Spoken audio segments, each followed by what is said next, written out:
I'm just going to say it. I'm going to be the first one to come out. I'm going to be the one to come out. I'm going to be the brave truth teller that the internet needs right now and just come out and say, God, it's too hot. It's too damn hot. 122 is too hot, I'd say. I'd say 122 degrees Fahrenheit is incredibly too hot to be living in. I agree, but it is the perfect temperature to stay inside and play video games and read about video games news and listen to the RageSelect podcast. So welcome back, everybody. Stay inside and listen to my podcast and also watch videos and also watch Marbles with Bryce, and just don't go outside. Consume the content. I am Jeff. Hi, I'm Bryce.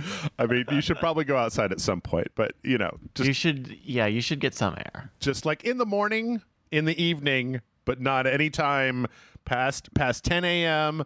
or before 10 p.m. Between 10 and 10. I call it the 10s. Don't do it. It's like over 90 at night. Like there's no relief from the heat. It is I don't know. This city. I don't know. There's just the most uninteresting conversation. I feel like we're gonna start a new podcast that's by Texans for Texans, called it Summer in Texas, and it's too hot again. Because guess what? It was too hot last year and the year before, and all the way back to my childhood. It's always been too hot. So, but look at this, 100 all week, yeah. But it's just the weather app. The weather app the red just goes up to the top and it just stays there. It doesn't even try to say that it can get hotter than this. Sorry, go ahead. No, it's no problem. It's no problem. I know what it is. I know. The only thing that could be more Texas than this is if we started talking about like Austin road development, which would like really tickle like 4 people that are listening, and everybody else would just turn the podcast off. So instead, don't get me started, because they are getting started near me. I could go on. Instead, let's talk about Hollywood blockbuster movies and video games and FTC acquisitions and mergers and the Ninth Circuit Court. You know, the really fun part of video games. Who needs E3? Yeah, yes. I got legal precedent over here. Bryce, how have you been? You been watching anything? You been playing anything? You been doing anything cool? Have you been keeping cool, staying inside? I'm good. I've been trying to get through my backlog. I just finished. I finally finished Stray on the PlayStation. I got it when they gave it out at launch, and then I just finished it because they're about to take it off of the PlayStation game, the PlayStation Pass. And I was only apparently like 2 or 3 hours away from the end of it. Anyway. But man, that's a fun little game. I think, especially removed from all the hype of like that game being shown and then being put on PlayStation Plus right away. I think if you kind of remove a lot of that hype and those expectations, I think it's a really, really solid game. I was mentioning this in a server the other day that I had finished it. And the first like comment was like, "Well, does the cat ever get reunited with the other cats?" And spoiler alert, no. And it was like seen as like this big or this as a negative on the game, when I don't know, just because I was super fresh to it, I could feel like, well, there is a little story here, and it's supposed to be. There's nothing that says they can't down the line, you know. Like that's not the point of the game at that point. Yeah. But I guess, you know, obviously everyone reads a game about a cat's motivations differently. But I was glad that I got to finish that, because that's just really fun. There's just nothing that feels like that easy to do the traversal while you're, you know, running around as a cat. Yeah, no, I thought it was really good. This is the weirdest thing of all time. Is it's just like, I'm just not really much of a cat person. And it's such a weird reason to not play a video game. It's like people who get mad that they can't make their avatar look exactly like themselves. It's like, it really broke my immersion, but I was like, I don't know, man. Make one about dogs in the post-apocalypse, which is just. I think that's Fallout. I think that's Fallout. Yeah, but I did appreciate though that it seemed like it was a relatively bite-sized thing, so it didn't take a billion years. I was asking you about Final Fantasy 16, and there was a point I kept playing Final Fantasy 16, and there came a point where I realized I was like 2/3 of the way through Final Fantasy 16, and then I just had to finish it. Even though it's like stop doing side quests and stuff and just get back on the critical path. I can't do that. Anytime anybody is like, yeah, just skip all the side quests, I'm just not going to do that. So I did everything except for there was the arcade mode or there was a couple of different buy all the songs or whatever. I didn't care about that, but I did get to the end of it, and I think that it kind of messed me up for a few weeks, because every time I wasn't doing anything, I was trying to get back in there and push to the end of it. And it was like I was enjoying the game, but it was also this obligation that I desperately wanted to get through so that I could start playing something else, because I knew that if I stopped, then I would just drift away from it and I would never come back. And being 70% of the way through, I didn't want to do that. So yeah. But Bryce, I watched 2 blockbuster movies last week. Oh, really? What'd you watch? I watched Transformers: The Rise of the Beastos, which was pretty good, and I watched The Flash. That might be the worst movie I've ever seen in my entire life, and I consider it to be kind of personally insulting, in addition to bad, because it felt like the movie thought that if it just showed me stuff that I recognized, like the Leonardo DiCaprio meme from Once Upon a Time in Hollywood where he's pointing at the TV. Yeah. You're right. It felt like the movie thought that if they just showed me things that I knew what that was, that I'd be like, damn, I enjoyed that. I love it when I look at things and I know what that thing is. It doesn't matter if it has anything to do with the story or if it makes any sense at all, but it's just but look, but you recognize this, right? And I was like, okay, fuck you guys. Write a story, you assholes. I've been seeing some of the clips go around on online, including a bunch of the cameos. I guess there was something that was all of the cameos put together, and it was nonsense. And then there's a scene at the. I'm gonna say very few words so that I describe it as little as possible. But there's a scene at the beginning with a bunch of babies, Jeff. Yep. Worst babies. How close to is that that's the very beginning of this movie? Yes. Mm-hmm. It's okay. The first 15 minutes. Because that was very stupid. Yeah. That was a very stupid thing. I don't know who that movie's for. I can't imagine. I think comic book movies are dead. I think they killed them. I think we killed comic book movies. Well, no. Okay. Here's the thing. I also watched. I don't know if I've talked. I've just watched so many things, and I'm never sure what I've talked about or what I haven't talked about or where. But I watched Guardians of the Galaxy 3 a couple weeks back, and that was great.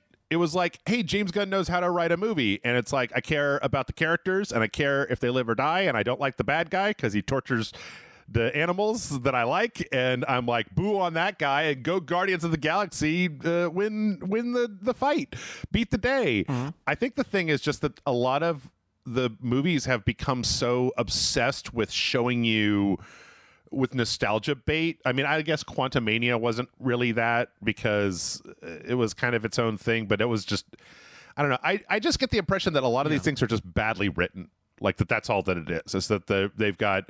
It's almost like they need to pay writers. I don't know if there's any other news that attaches to this, but it's almost like you need to find good writers and then pay them a lot of money to come up with good, solid stories instead of just phoning it in and then shoving a bunch of eye candy in that then we don't care about. And at some point, we're going to roll back to pre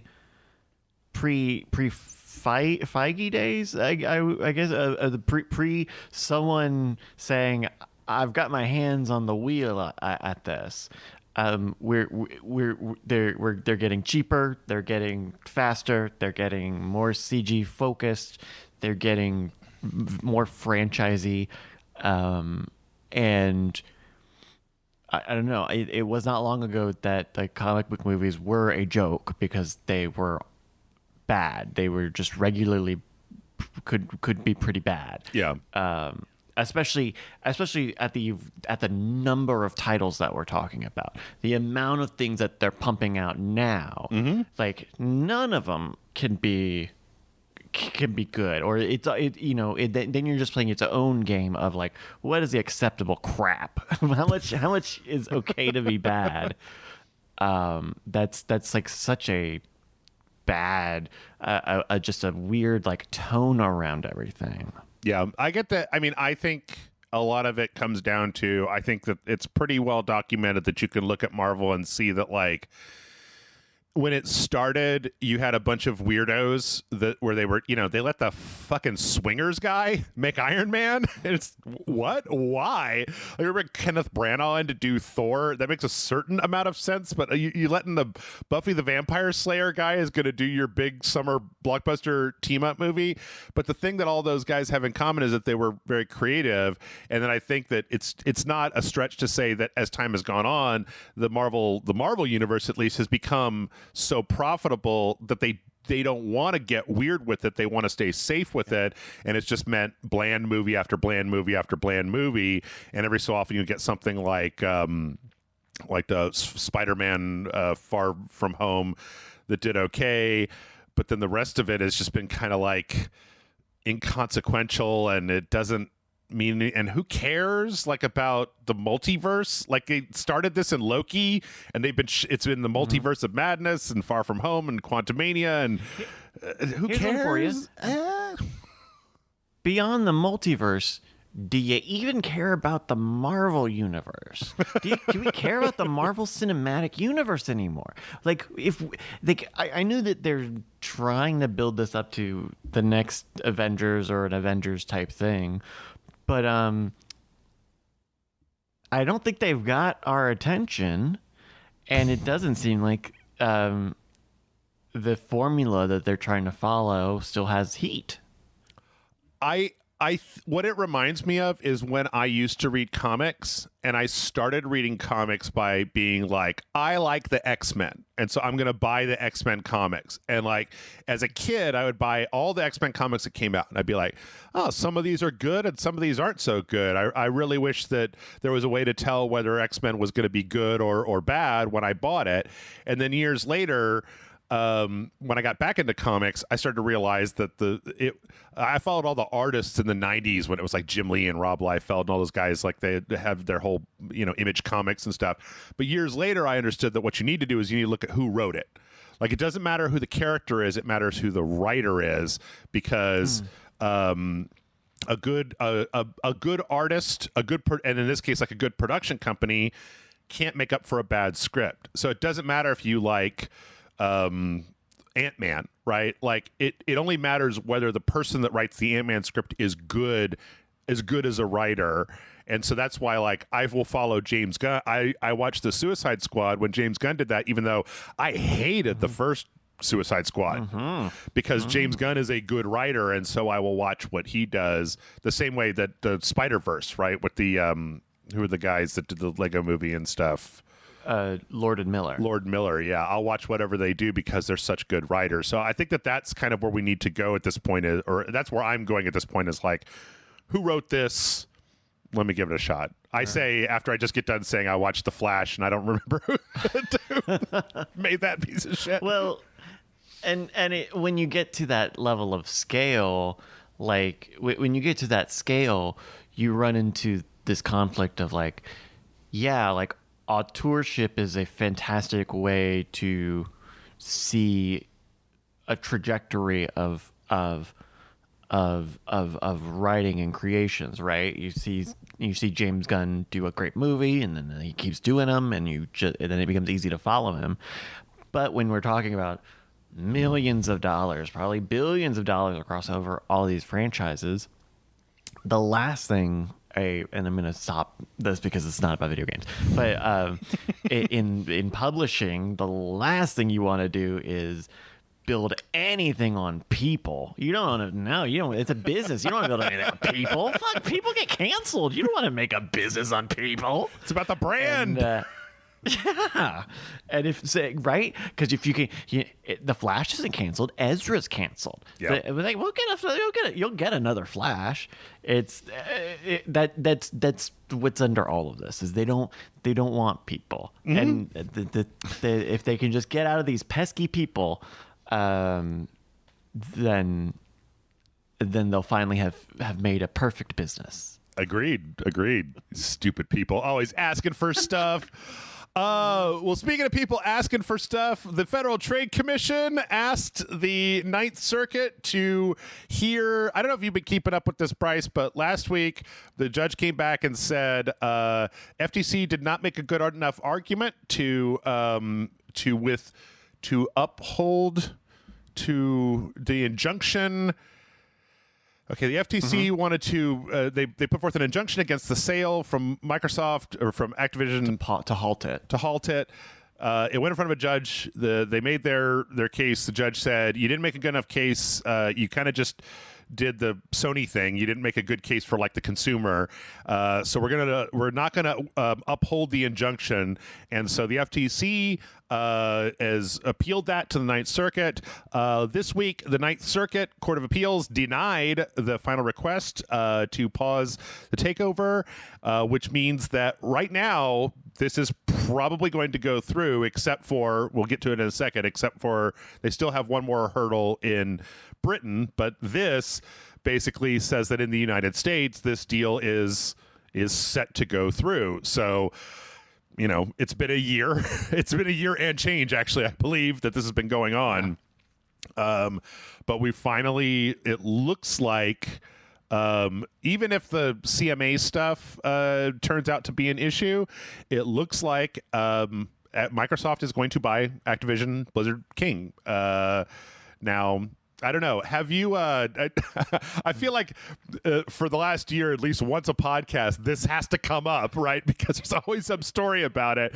What are your feelings about this overall thing? I've kind of come to the decision that it's impossible to say. I don't think it's possible to say whether it's a quote good or quote bad thing, because it's impossible to know what Microsoft is going to do. They could get this property and it could be fine and nothing could change and it could be whatever, or they could get it. And I think you were the first one to make the argument that they're going to get it. They're going to play nice for 10 years so that they look good to the public. And then they're going to be like, all right, no more Call of Duty on the PlayStation. That shit's an Xbox title now. Do you still feel like that's kind of the way that things will go?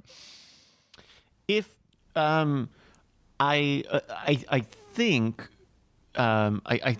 another argument, I don't know if it was attached to that same one, was also the idea of like, what is Call of Duty in 10 years? Mm-hmm. You know, what is maybe Call of Duty is worth less, and then it becomes easier to move it to Xbox. Yeah. You know, I think the fact that Activision just has Call of Duty, just has something that is such a large indicator, and can really drive its own path, right? If it stays hugely successful across both things, then yeah, hey, keep doing it until the cows come home.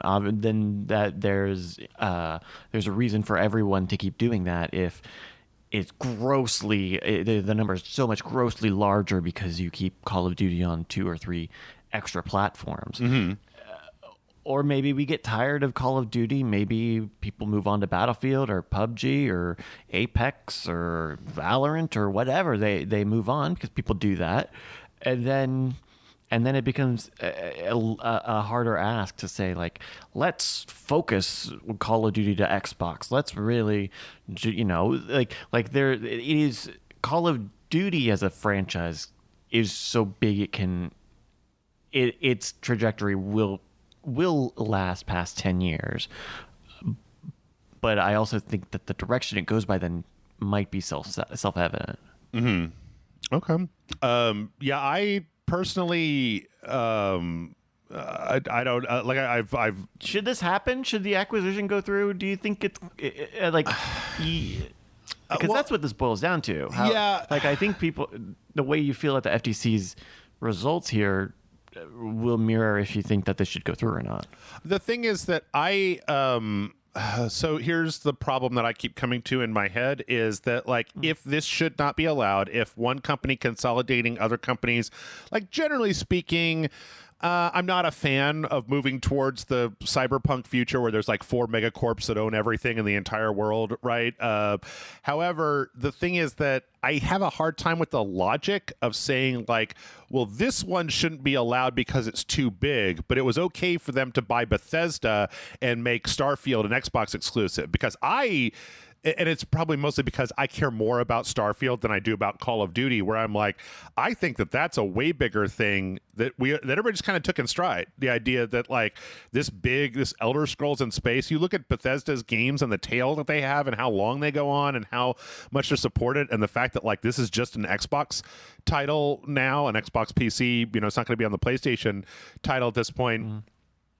I think that if there's an argument for Microsoft shouldn't be allowed to just acquire a bunch of game studios because it puts too much power under one roof, then to me, that argument has to be expanded. There has to be some specificity to like what size of a company is Microsoft allowed to then buy and what are they not? Like, can they buy Double Fine? Because that was a small-ish company, or like Obsidian.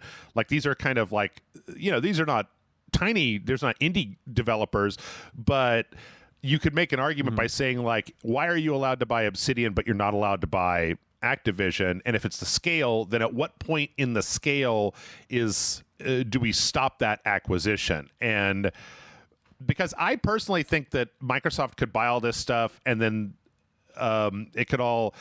I keep making this argument over and over again that came up during the FTC stuff, where it's like Microsoft is squarely in third place. Like, even with all these acquisitions and stuff, the Xbox division is in third place behind PlayStation and Nintendo when it comes to console sales. Microsoft has barely any market share in Japan and almost no market share in Europe. Like, this console war is mostly a United States of America thing. So you say there is a case to be made. I talked about this last week, where if you say what you really want is a lot more competition in the market, it's possible that Microsoft acquiring studios that can compete in other sectors could end up making there be more competition, because right now Sony doesn't feel threatened by Microsoft. They're in third place. Nintendo doesn't threatened by Microsoft. They're in third place.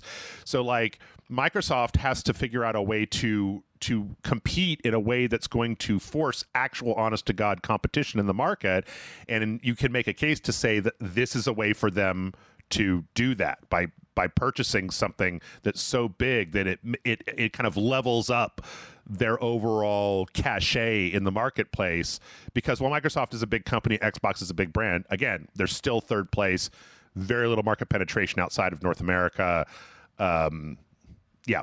I don't know. It's so complicated. And a lot of it, the problem is just like, there's no way to tell what will happen in the future, right? Is that it could be that all of these companies that were getting pressured internally to make a profit, suddenly they're able to operate under Microsoft's financial umbrella, and they don't have to rush out a Redfall. They can cancel Redfall and say, you know what, we tried, and then it turns out this is just a bad game. But since we have our corporate overlords who just want us to get good games out there, we can cancel this. We can start work on a new thing. We can reorganize or whatever, as opposed to push. We're one game away from failure all the time. That could totally be a thing that makes a lot of these studios able to put out some of their best work that they've ever done. On the other hand, it could be that Microsoft puts the squeeze on everybody and they start pumping out crap after crap after crap just to make Microsoft's balance sheet look right. And it's impossible to say which one of those things will happen. So... Sorry, that was a long rant. I think you covered it really. I think you covered both sides of it really well. Like, the idea of like competition across these gaming platforms, across operating systems, like you would think about Windows and Mac and Linux. I think if you 100x the idea here, if Microsoft with their unlimited money, what if they continue to buy up, let's say publishers, let's just say studios, let's not say publishers, sure, let's say Ubisoft's and Electronic Arts broadly are sticking around, but let's say Microsoft keeps buying studios and keeps buying buying all of this talent. It's not. We have seen them do all these deals to get into franchises. You've seen them get really attached to Sega and Atlas, to the Yakuza series, to. I guess what I'm trying to get at is, if Microsoft bought up every studio or replaced Microsoft with Nintendo or Sony, they bought up all of these open third-party studios and made them either first-party studios or like really locked-in second-party studios. What does that do to gaming? What does that do to, especially console gaming, where you have very pointed use devices? And then where is the intersection of PC gaming at all of that? Because presumably PC would be the cross point where most games could inflect, could get ports, and yet we're seeing all of this action happen on consoles. In fact, we're seeing a reaction that is so small compared to Epic doing effectively the same thing with the Epic Game Store. Yeah. Conceptually, in principle, the same thing of spending money to get rights, to get exclusivity. Competition, financial competition, as opposed to like artistic competition, is instead of saying like, oh, this game is so good that it's going to rule the market, of just saying like, screw that, we're going to pay Remedy to make the game only on our platform for a certain amount of time. Yeah. And so I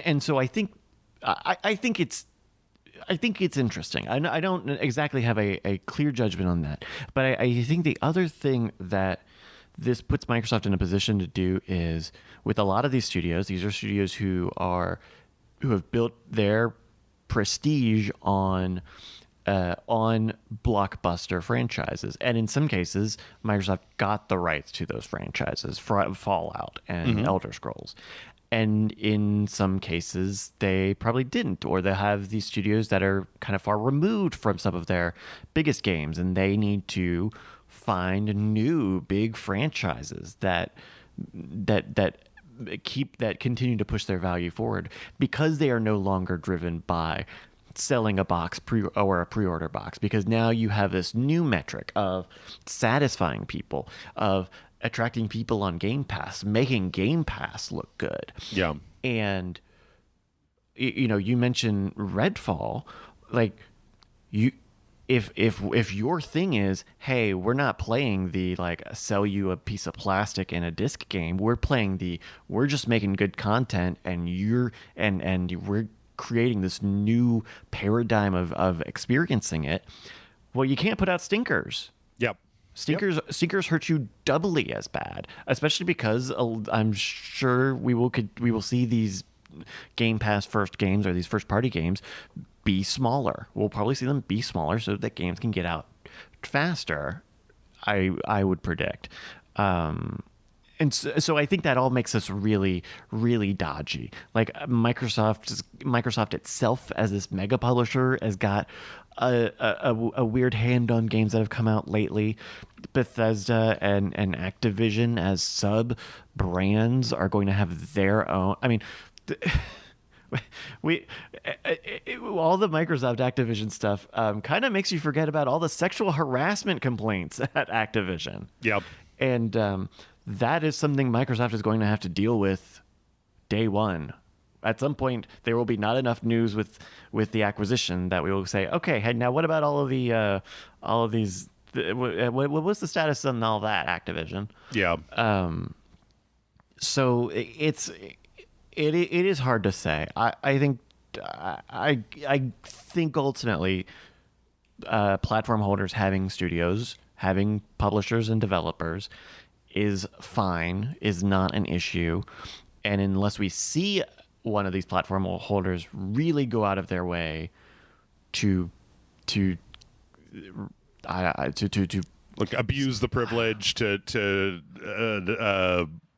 inconvenience the consumer. I was going to say, like, buy a ton of studios, but Microsoft is buying a lot of studios. I mean, you look over the past 5 or 10 years, they've bought a lot of studios. Yep. And that's their prerogative. I guess And so I don't exactly want to interfere with that, because I don't. You're right. Like that begs the question: where's the line? And I don't have it. I don't think anyone could define it. Yeah. I do think, though, what I will say is once all this is done, I do wish that Microsoft would at this point now just chill out. Like you like I don't want the sale to go through and then the next week to be like, okay, so now Microsoft's going to buy Square Enix, and it's just like no, stop for just a fucking second. Like now Microsoft's going to buy Ubisoft. It's like no, you just start putting out some games. I don't want you to just be some kind of like mergers and acquisitions company. Because then at some point someone's gonna bust out a pie chart Yep. and say, this is how big Ubisoft is. This is how big an Electronic Arts is. This is how big all of these different acquisitions have been on some metric. And then someone's gonna say, hey, that pie graph should look different. The other thing, though, and just we gotta move on because we always get Oh stuck. my God, this is the first story. We get stuck on the first story. But the other thing that I want to just nail down is that I also think that a lot of times people get a little bit. I've talked about this a little before, but sometimes when the status quo has been quo for 5 or 6 years, right? People will forget that whole empires of media companies and studios and things like this, they rise and they fall. They come and they go. Like Sega used to be a console manufacturer. Sega and Nintendo were at each other's throats the way that Sony and Microsoft are right now. And now Sega, they're a publisher. So the thing is that Microsoft could take all of these studios and run them all into the ground. We could be living in a world in 5 years where Bethesda, like, remember LucasArts used to just put out banger after banger, and now it's like they're just garbage and they're gone. We've seen Square Enix have issues over the years. There's a lot of things that happen in the game industry, and there's nothing to say that if Activision did not get purchased by Microsoft, it was already on a downward slope, in my opinion. Like, the Blizzard games aren't as good as they used to be, and all Activision puts out besides that is Call of Duty. As a publisher, they've got as a game developer, they've got the rights to things like Crash Bandicoot and Spyro and all these different things that they could be Tony Hawk. They could be making games in these franchises, but they're so focused on Call of Duty right now that that's all that they make. So there's nothing to say that without being purchased by Microsoft, that Activision couldn't spend the next 10 years running themselves into the ground or making dodgy deals or doing stupid shit or whatever it is. So I'm not a fan of trying to freeze the world in amber, to freeze an industry in amber, to be like, it is now perfect and we should not allow other stuff to happen. Because if Bethesda and Activision and Blizzard all get torched under Microsoft's mismanagement, like, all you have to do is go look at Steam or the Epic Games Store, and there's so many cool indie games that like get a small team a ton of money where they can get more people on their team. How many independent studios? We've got tools like Unreal Engine 5 that are now super easy to get into, to work with. It's easier than ever to get a game together, to have a remote team that works on stuff, to be able to put out something that looks close to a AAA game just based on the tools that are out there. Like, it's easier than ever to do this stuff, and the idea that the only people that can make really good games are Activision. What's that? We did a Patreon video for it. BattleBit Remastered. Do you know BattleBit Remastered? It's like I've seen about it. I've seen it. It kind of looks like Roblox or something. Yeah, the graphics look like Roblox, but what it is it's a 256 player multiplayer Battlefield game where there's like, the graphics are very simple, but it's an online first person shooter where there's cars and there's trucks and there's different weapons and upgrades, and like you have these big maps where you've got the different it's basically Battlefield. And the idea that like, wow, well, EA's been screwing the pooch for years on Battlefield, but what's the new thing on Steam is somebody was just like, I can make a Battlefield, give me all the Roblox guys, I'll make you a Battlefield that people will like. And it's the hot new thing. So I don't know, I'm not incredibly worried because I'm not so tied to any franchise. If Call of Duty went away, even if Elder Scrolls went away, pick one that I like even, even if one of these studios, even one of these franchises went away, I'm always looking forward to be like, what's the next thing? Like, I don't want to just wallow in the past, because then you get the Flash movie jingling Michael Keaton keys in front of your face and treating you like a baby, and I don't like that. Anyway, all right, let's get through the rest of this. The CMA, so we still have the issue with the CMA blockage in the UK. It has been, last week I talked about how the CMA had said that if they alter the deal to attempt to get around the problems the CMA had, that they would have to do a full reevaluation. For anybody listening, this deal was supposed to be done by the 18th of this month, or else there was supposed to be a $3 billion fee that Activision Blizzard, or that Microsoft had to pay out to Activision Blizzard. An agreement has been come to that the deadline has been extended to October 18th to allow them to go back and negotiate with the CMA about making carve-outs. The CMA's main concern seemed to be with the streaming stuff, with like xCloud and the streaming tech that Microsoft was using. So it may be the sort of thing where they just say, oh, you can't stream xCloud in the UK or something like that. But that's kind of the last hurdle. I do think that at this point, right, if the only hurdle to this acquisition is the CMA in the UK, I have a feeling that Microsoft will go through with the sale and then just do whatever it takes. There's been discussions about shutting down Activision in the UK, that sort of thing, or liquidating certain parts of the business in order to say just like, okay, well, you guys won't let us do it. That's fine. We'll just do it everywhere else because this is a $69 billion deal. So we're not done yet. You're probably going to hear this 3 or 4 more times. God damn it.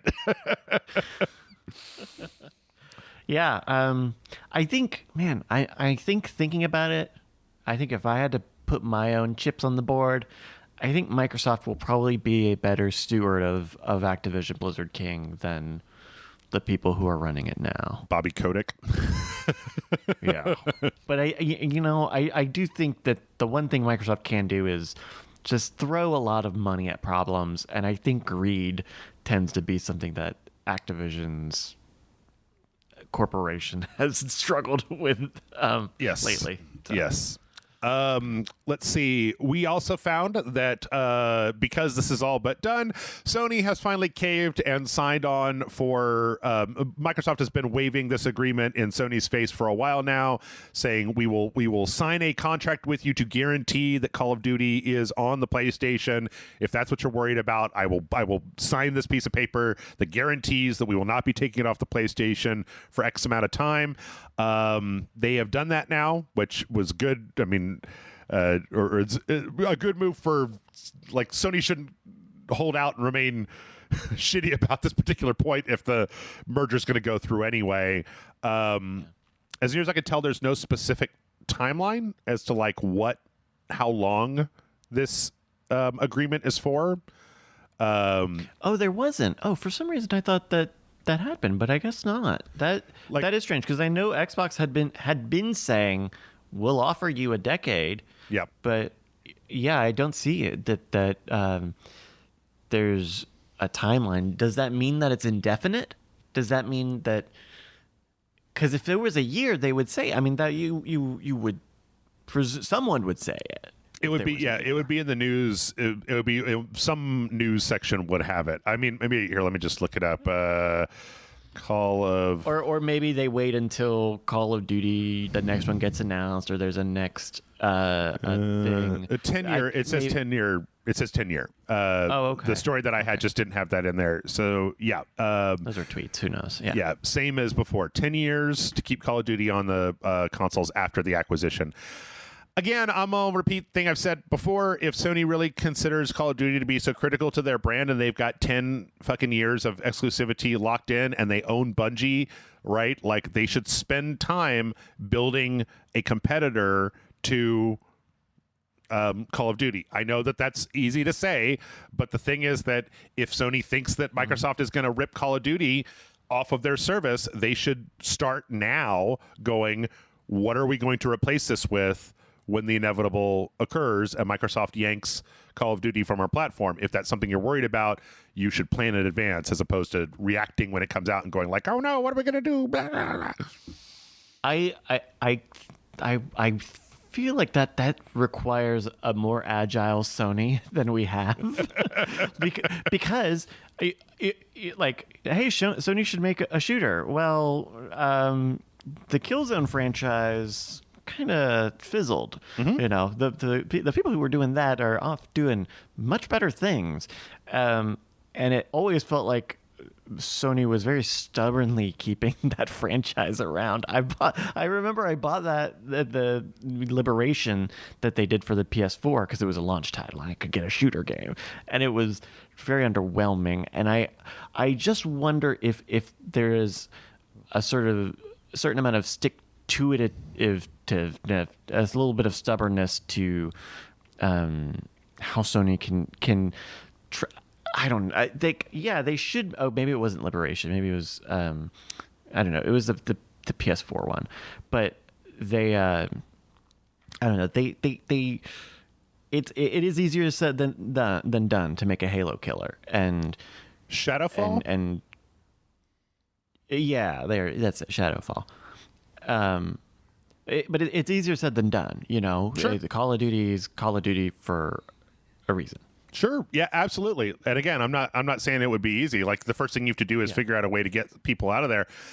You know what? And the thing is that I don't like it when it's like, well, there's only one Call of Duty, and if it ever gets taken away from us, that our entire business. It's like, well, go to the guys that made that BattleBit thing and be like, hey, we're going to hire you. We're going to make Battlefield, and we're going to make a new Battlefield that is a Sony exclusive title. We're going to use your framework. We're going to bring you in. We're going to put it on the Decidus engine or whatever, the Gorilla engine. We're going to beef it up. Or you've got Bungie. Like, they own Bungie, and I know that Destiny isn't as popular as some of this other stuff, but they've got that marathon thing that's in the works. Like, I think that there's a way to make Sony also. I think Sony already knows this because they've said that they're making like 6 different live service games that are supposed to be coming out over the next couple of years.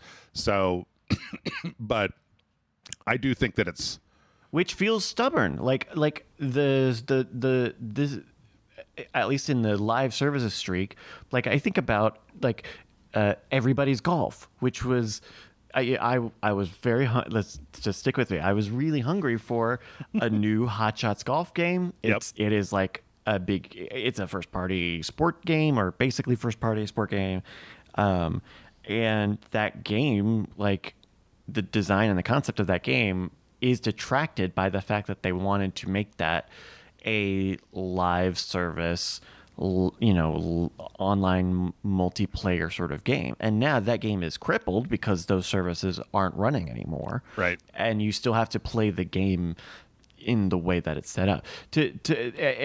Which is all to just say that even the live serviceness of it, of trying to make a copy of a Call of Duty feels not daunting. Quite right. Like, because I think what you'll see more is like something that looks like Destiny 2 is maybe we don't pump out a new game every year. Maybe we don't make our Call of Duty clone. We just keep making Destiny type things. I think that's my understanding of Marathon is that it's only going to be a multiplayer shooter. From the very little that they've told about, which like, for me, it's like not interesting, but I'm sure that for people who like multiplayer shooters, they're probably going to appreciate that game's not spending time focusing on a single player campaign. Yep, almost certainly. Let's see. In other Modern Warfare news, this is kind of an interesting thing. Apparently, this year, Call of Duty put out a cheeky little tweet where they said, they still haven't announced this year's Call of Duty, which is a little strange. But all the indicators seem to be that this year's Call of Duty it's a full game. It started out as a Modern Warfare 2 expansion, but then ballooned out to the size where it's now like a fully fledged sequel, probably going to be Modern Warfare 3. So Call of Duty put out a tweet saying, should Modern Warfare 2 operators, weapons, and bundles carry forward into Call of Duty 2023? And the answers were yes, or yes, when is the reveal? So it appears that the speculation right now is that because this was originally set as an expansion, unlike previous Call of Duties, this year's iteration might actually allow you to take all of the stuff that you've purchased with your microtransactions and migrate it to the new game, as opposed to having to repurchase everything that you want in the store. Yeah? Yep. Okay. Wow. So, Most valuable franchise in the world. Yep. Call of Duty. well, if every time they put out a new one, if every year they put out a new one, you got to go back to the store and start over again, then like, I get why it's making this much money. I wouldn't buy anything a second time, but not for me.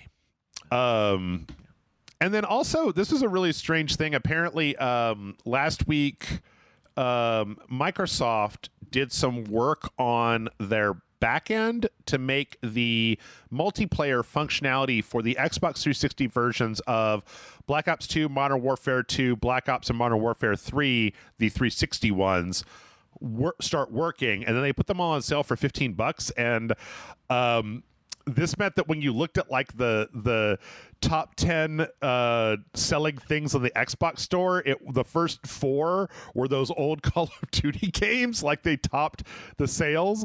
But then what's so weird is that it's like, that's 1 through 4, and then it's NBA 2K23, and then it's Modern Warfare 2 from last year, and then it's Black Ops 3 from 2015, Diablo, and then Call of Duty World at War from 2008, and then Red Dead Redemption 2. So roughly 50% of the top 10 selling games on the Xbox are currently Call of Duty games. So I guess this should be to reinforce the fact that, like, I don't like Call of Duty, but it is incredibly profitable considering that, like, people will go back and play the multiplayer from these old 360 games because they like it so much so that it makes it the top selling games. Yeah, I wonder what...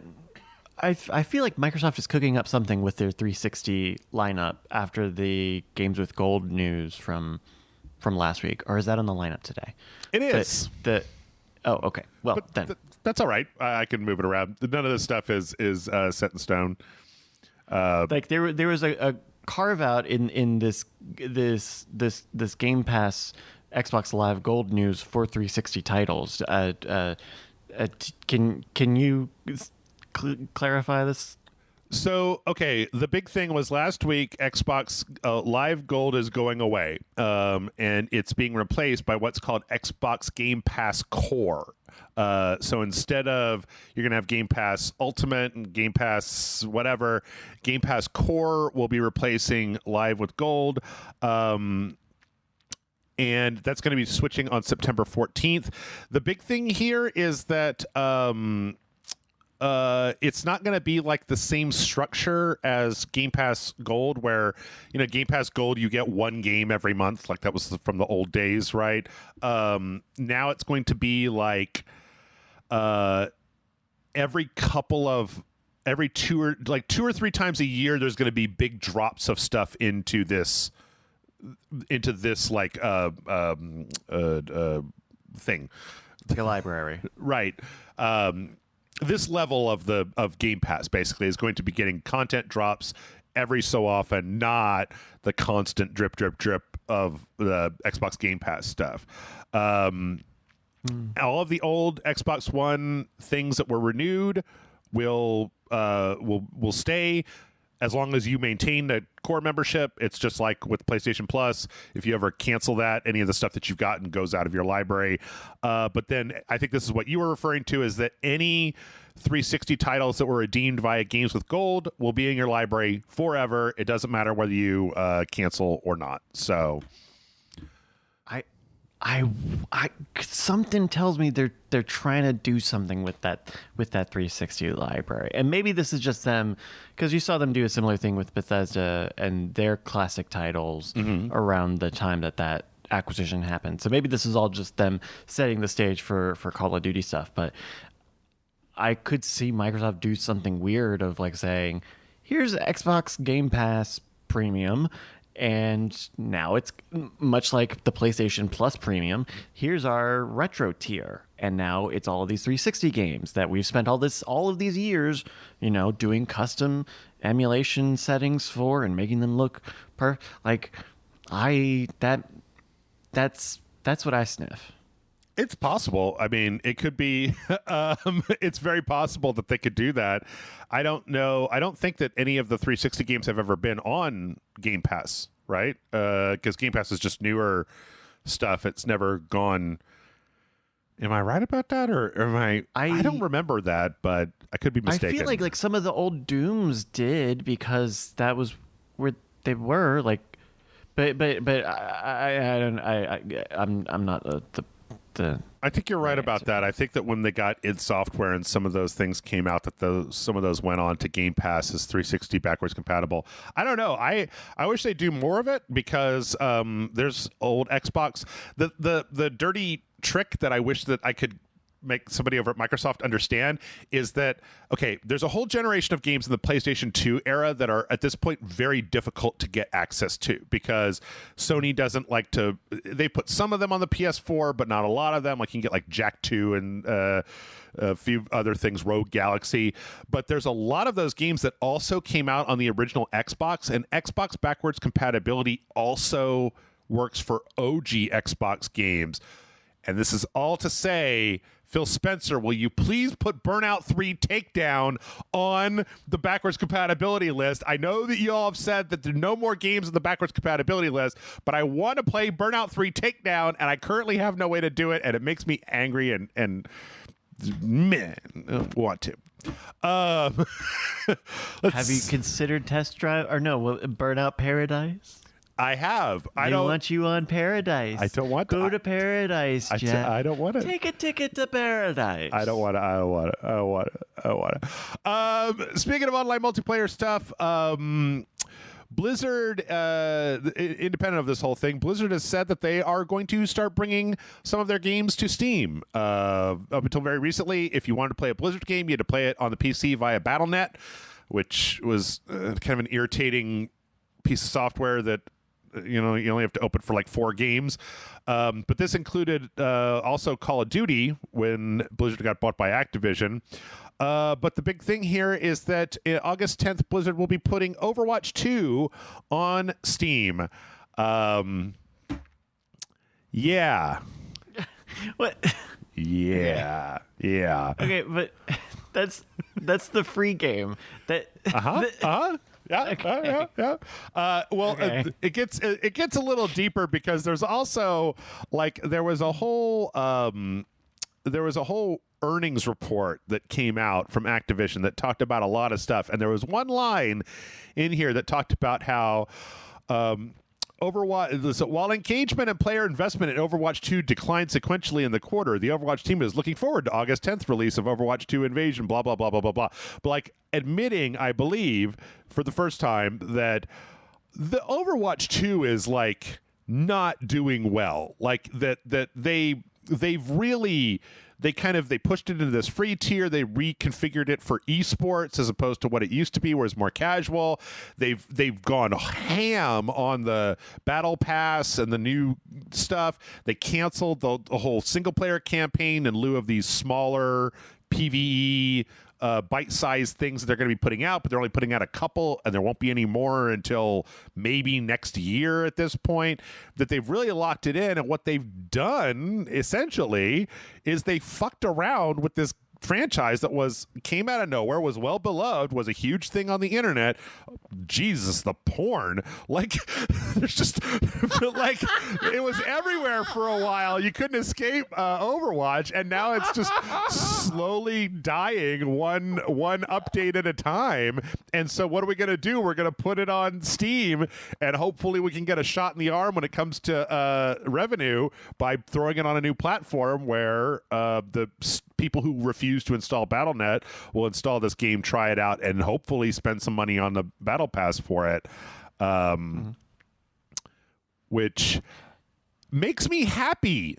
I am happy that Overwatch 2 is failing, because I think that Blizzard, that this is another one of the reasons why I kind of in some cases I'm happy to hear the Microsoft deal go through, is because Blizzard has been being cannibalized by Activision into making all of their games into these fucking loot box, battle pass, online microtransaction things where they've got the ratio off, so they just feel bad to play if you don't spend money, and that immediately just makes my gamer hackles go up, where I'm just like, this should be fun regardless of whether I spend money. And the fact that you guys have pushed that Skinner box mechanic so hard towards the you just want to give us $10 and then it'll be way more fun. And I'm like, no, fuck you. Yeah, I mean, it's this weird world where you go from hoping that the game that you buy before you ever try it is good to hoping a game that is free is entertaining over the life of your interaction with it as a consumer, right? Yep. You hope Overwatch 2 is as good as they say it's going to be before they launch it, and that it'll do all those things that it was going to be, and that you'll still feel like you got a good or better experience compared to Overwatch 1 when you paid $30 for it. 60. Well, no, that's not true. Sorry. No, there was a founder. Yeah. There was a founders edition that had the extra skins. I think that was 60, but this is a start. But also, there's so much competition now around shooters, including esports. You now have, you've got Valorant, you've still got CS:GO, which is still really big. Mm-hmm. Apex is still around. Battlegrounds is still around. Fortnite has got that new chapter that, there's all of this competition that is either new or was around when Overwatch 1 was a thing. Mm-hmm. And now all of those games, especially the ones that are free to play, have been free to play for all the time that Overwatch hasn't been and hasn't even fucking figured this shit out. And it's going to bite them in the butt a lot. This going free to play with Overwatch 2, it just seems like a bad decision at this point. Well, and then remember that point where I talked about how they changed up the entire game in order to make it more fast-paced so that it would be more viable as an esports? Well, one of the other things that happened this week is that 50 people in Activision Blizzard's esports department were let go immediately with basically no advance notice.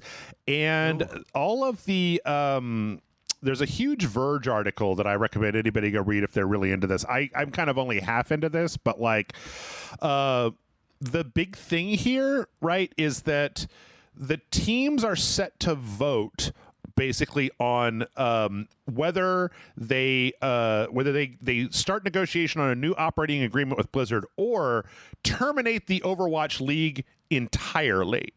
The thing is that this negotiation between the teams has, this is from Blizzard, if the teams do not vote to continue under an updated operating agreement, a termination fee of $6 million will be paid to each participating team entity for a grand total of $114 million. So Blizzard itself will pay a termination fee to each team in the Overwatch League if... Wow. And so right now, between declining ratings, less interest in Overwatch as a whole, and a lot of these teams are like, I'll just, we'll take the $6 million per team, split it amongst the players. Everybody goes on to the the Fortnite leagues or the Valorant leagues or all the things that you just listed out.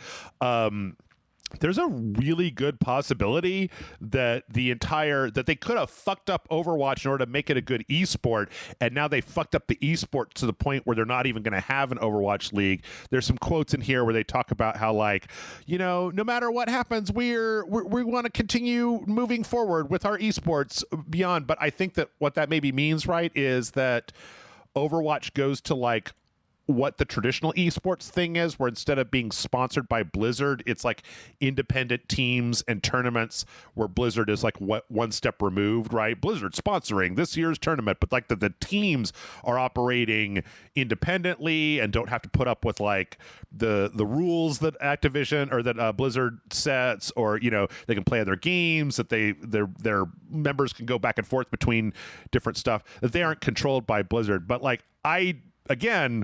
this all, I apologize to the people that have gotten fired. This makes me very happy because I really do think that Blizzard has fucked around with this franchise, and that what I'm just talking about here is them finding out, and that like Blizzard, I feel like, has had a number of like downturns, but like nothing could be as emblematic of the state of Blizzard as you created a brand new franchise that was beloved by the entire world and then spent 5 years just running it into the ground until it's completely unprofitable, where there's no esports league. You got to put it on all the different platforms. Your battle passes aren't selling. It's not making any money. And then eventually it gets canceled. This thing that 5 years ago everybody just loved to death is now just like in the ground because you monetized it until you finally managed to make people dislike it. So yeah. And man, there are going to be a lot of a profitable company the size of Activision Blizzard King would not sell itself to Microsoft. Yep. A company that is successful and does not have issues on all sides, as has been documented on this and many other programs over the past couple of years. Like, yeah, you're right. They fucked around on a lot of fronts, and this is a really unfortunate failure, especially because it was Blizzard running this league. Yep. Like, congrats, you had all of the stake in it, and like all other esports things, it kind of flopped, and you didn't have any way to disperse that or that is it feels like an own goal. It just feels like none of this needed to happen this way. Yep, I agree. And then let's just do this one more to get this out of the way. This is actually kind of funny. Part of that update that I mentioned before, where the Xbox 360 version of the Call of Duty games started working again, broke. I don't even know how anybody's still playing this. The 2007 Shadowrun online multiplayer game that launched for the 360, that game is in backwards compatibility. Apparently enough people still play it that a bunch of people were able to email Microsoft and be like, hey, when you fix this, you broke the game that me and my buddies like to play. Could you please fix it? And they did, like in a day. It was something that, something where they fixed one thing and broke another, and they were just like, oh, okay, sorry. And then got it back up and running. So, yep, if you want to play 2007's Shadowrun, that I'm amazed that this game still is working and online. Fucking hated this game too. I remember. Holy shit. Yep. Wow. Yep. Okay. I guess, is it because of the Shadow? Because like Shadowrun has been revived since then. Like Shadowrun was revived after this into the tactical RPG it is today. I don't know. I honestly think that it's probably just like, there is something to be said that if you and your buddies wanted to go play a game online and you played Shadowrun, you would never have to worry about anybody else coming in and playing Shadowrun against you, because it's just like, hey, do you want your own private multiplayer game? The game might not be so good, but it's just your game now. It's just you and your fucking high school friends who get to play Shadowrun. I don't know. Maybe that is awesome, actually. Yeah. Maybe I'll load it up at some point and do a video for RageSelect where I'm like, what the fuck? What the fuck, you guys? I remember playing this game when it came out and it not being very good. So, anyway. Yeah, with that, we're going to go ahead and take a break. We have a lot more news left to go, but hopefully things will start. Well, you know what? Why am I saying this? You listen to RageSelect podcast. Part 2 is always the lightning round because we spend 40 minutes talking about Microsoft in the part 1. That's just what this show is now. And if you don't already know that by now, I apologize. We'll be right back.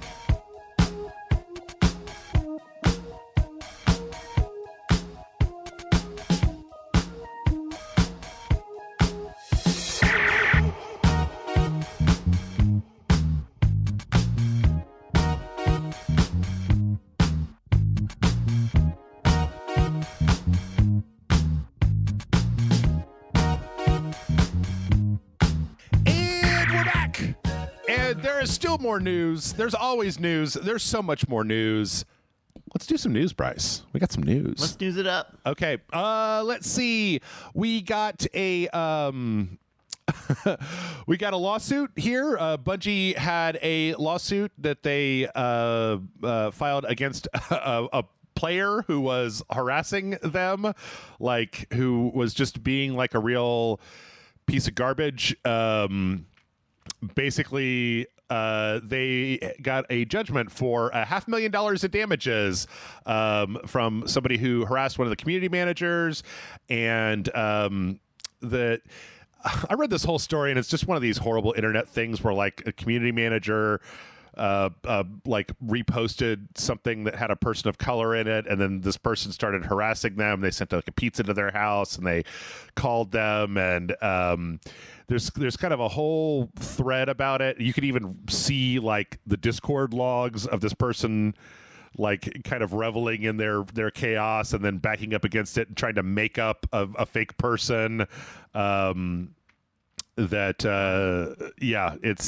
kind of terrible. I'm actually a big fan of this because I think that you should, I think we should be moving into an area where like, if you go too far with your internet shenanigan hijinks, like trolling bullshit, that somebody should drag you into court to make an example out of you of just like, don't call people on their home phones and send pizzas to their house with instructions to like knock really, really, really loudly. That was a thing that this person did where they got the community manager's phone number, and then they sent a pizza to their house with like I'll pay you when you get to the door, but knock really, really loudly because I'm going to have headphones on. And then they watched the pizza guy go towards the person's house, and they called them and then said a bunch of horrible shit into the phone when they picked up. And then immediately afterwards, it was bum, bum, bum, bum, bum, like this pizza guy like pounding on the door. And it's like, no,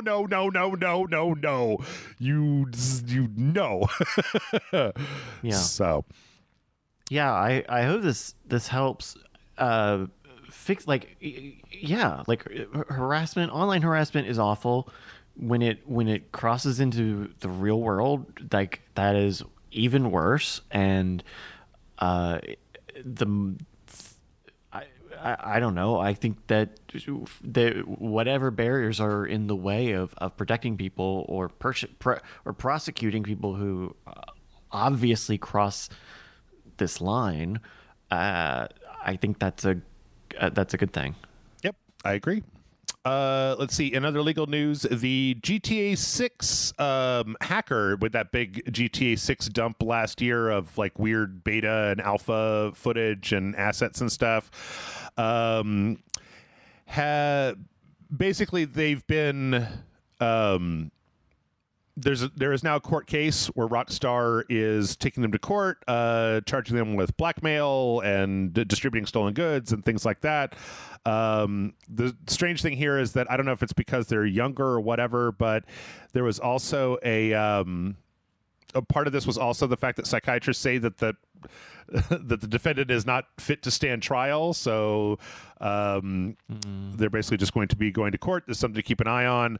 Again, I do think that as much as sometimes hacks and leaks and stuff like that are an interesting way for us to see stuff that the gaming industry doesn't want us to see, I think the big thing here was the fact that the guy, it was actually this guy and then a younger kid together that did this.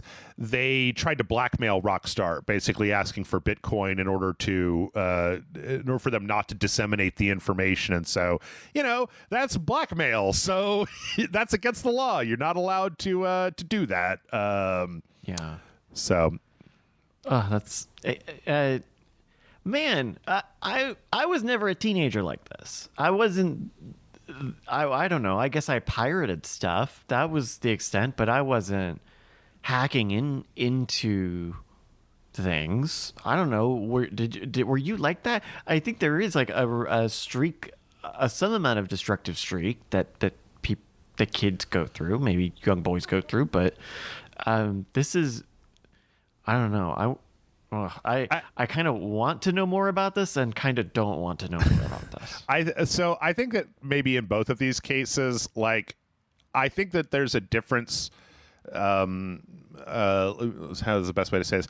A lot of my upbringing, a lot of my morals, and a lot of the ways that like I conduct myself when it comes to other people and whatnot, were all finalized before like the internet was really a thing. So, you know, if you were going to steal something, you were going to steal it from a person who might kick your ass, right? There was the online anonymity of the internet, of fucking with people on the internet behind a screen name that nobody could find out who you are or whatever, is weird to me, because that wasn't how my childhood was. My childhood was traditional, you know, the bully slap the books out of your hand into a puddle, you know, or like it was all real life stuff. So there wasn't, I'd never had the ability. Now but I have said from time to time, I'm not totally convinced that if I had come up in an era where there was a 4chan and there was that anonymity level online, I was a fucking horrible teenager. Like I think a lot of young boy teenagers are kind of shitbags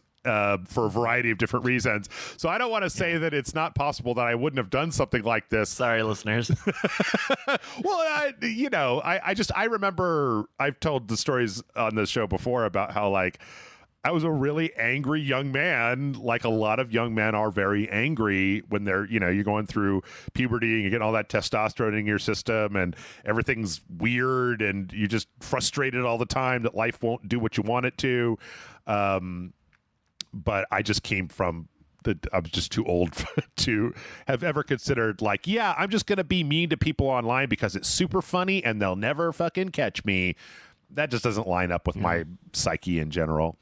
So, and also we do kind of glorify hackers today. We do kind of I mean, we're still talking about George Hotz and I don't want to I also don't want to villainize it either and create infamy where there is fame, but yeah, it feels a little like vigilantism, and you don't want to give too much shine to something like this, because this is not like great. Like, it's cool that we got to see Grand Theft Auto 6, but like, yeah, no, hey, don't blackmail people. Fucking don't blackmail people. That's a really basic, we got a fundamental rule. Like, don't blackmail people. Yep. That's kind of shitty. So. I agree. Let's see. In other legal news, so earlier this year, the creators of the Dolphin emulator for GameCube and Wii games attempted to put that emulator on Steam. We found out that the Nintendo sent a letter to Valve saying like, nah, bro, and they took it off. It actually came out, I don't know if I talked about this before, but it actually turns out that Valve contacted Nintendo first and said like, hey, this person wants to put this up here, are you cool with this? At which point they sent the basically DMCA cease and desist, nah bro, we are not cool with this, and it got taken down. No. Mm-hmm. Yes. Well, it's technically the tricky thing here is that Nintendo didn't file a DMCA.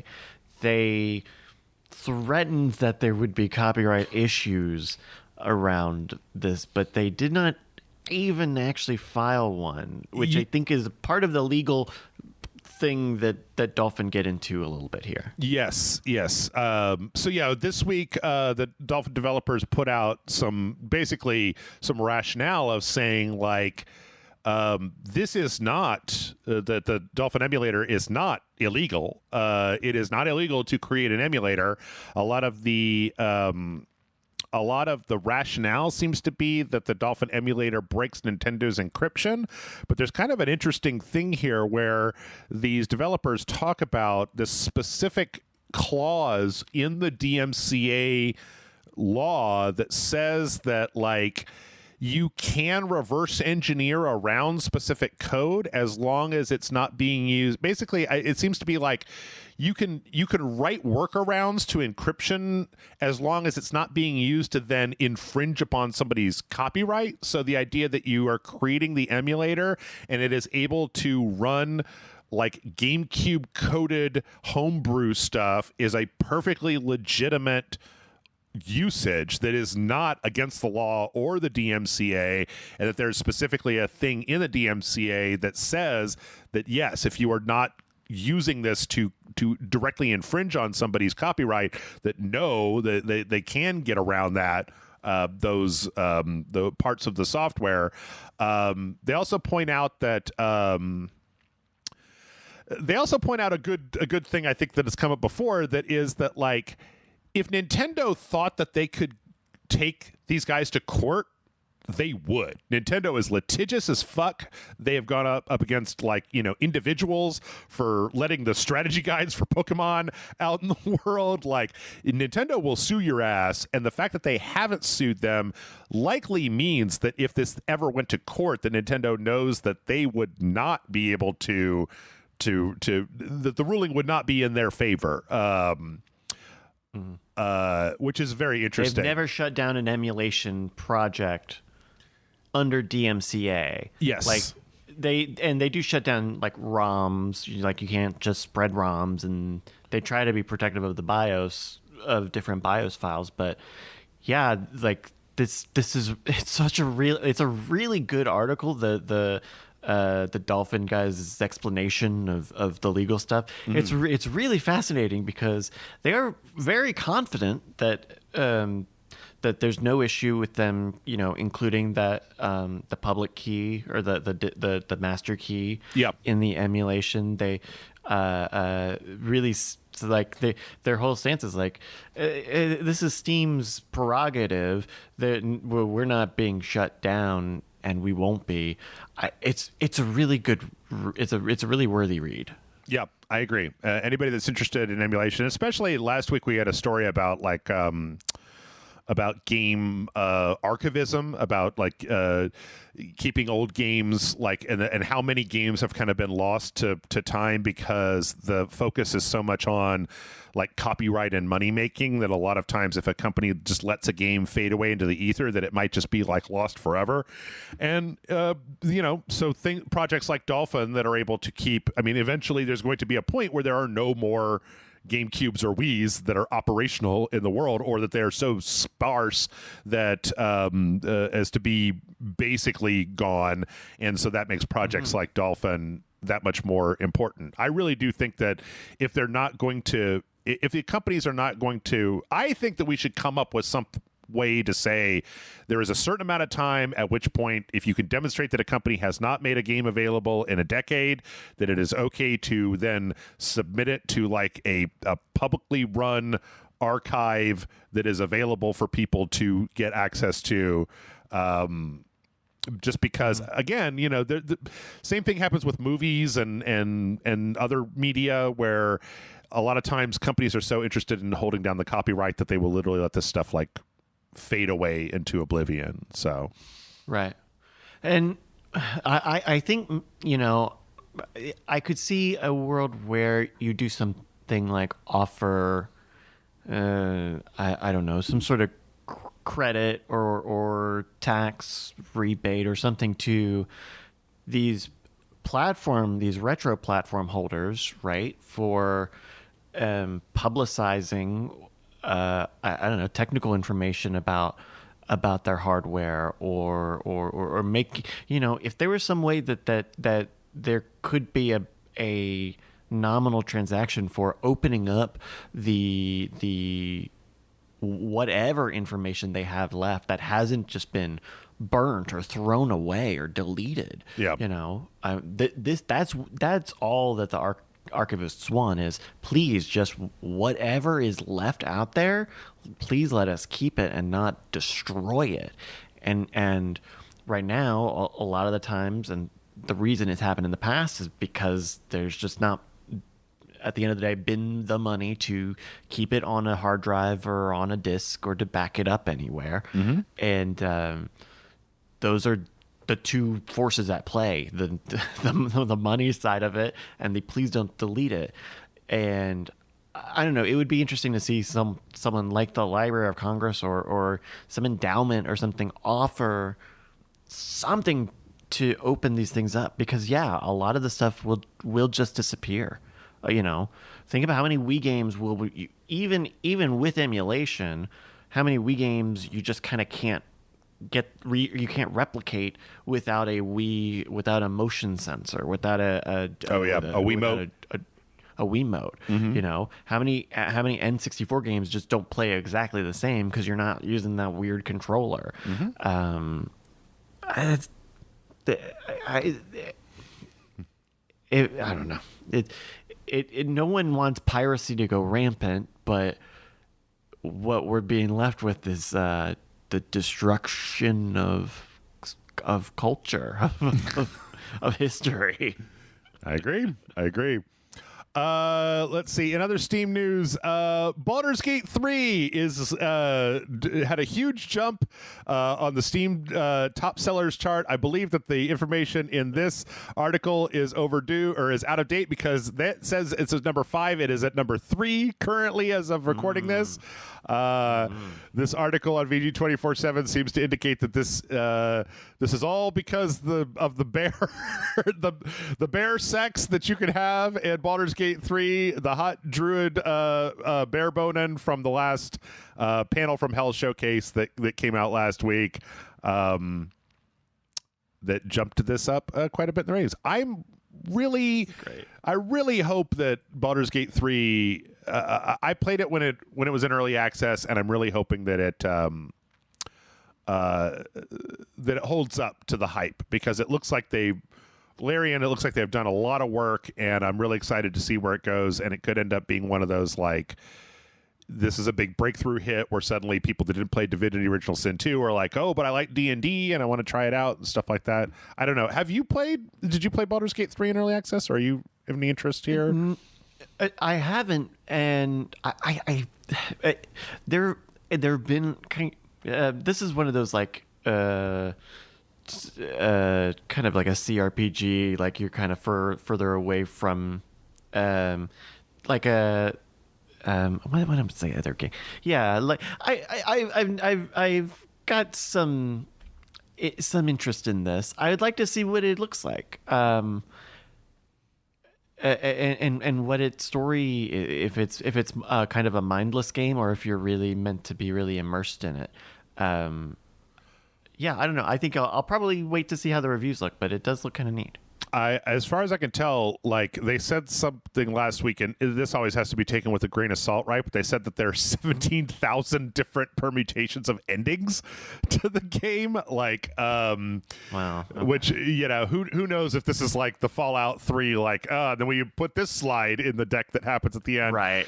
But some of the stuff, exactly. I mean, Divinity Original Sin 2 was really cool. I really like, one of the things I watched about 5 of the 7 hours of the Panel from Hell showcase. One of the things I really liked about it was the idea that that there's going to be like romance in the game, but that it's going to be like the romance isn't just like a cookie that you get at the end if you build up enough like romance points, that it's like you will have a courtship with a person and then get into a relationship with them, and then that relationship will continue, and there'll be like fights and arguments, and maybe you break up or whatever, so that it's like more of a simulation of what an actual relationship is like, instead of just I built up enough you like me points to get a scene where we have sex with a bear type of thing, that it's a more of a relationship. And then some of the character stuff in here too seemed really interesting. Like they revealed on this Panel from Hell one of the starting character archetypes that has a really interesting like kind of backstory. But yeah, I'm hoping it's good. Anyway. Yeah, I wonder what that relationship stuff looks like, because either they end up feeling very like, I love you, insert name here, or they end up being very prescribed, and so I wonder what that looks like, because I think this is a game where they want to have a lot of story variation, so maybe it'll feel different for everyone. Yeah, hopefully so. What I'm hoping it ends up being is basically like taking like that Dragon Age model of storytelling where you kind of got like the combat stuff, then you got the social stuff, but like there's never been a thing that says that you couldn't have taken that BioWare style of storytelling where you get to make decisions and it branches the thing and saying like, you know what? We're just going to do that, but we're going to do it 8 times as big as BioWare did it, where we're going to have big branching storylines. You know, we're going to record a gajillion hours of dialogue, just brute forcing the size of your game to make it that much more complicated by just taking the scope of what we currently have and being like, okay, quadruple that scope.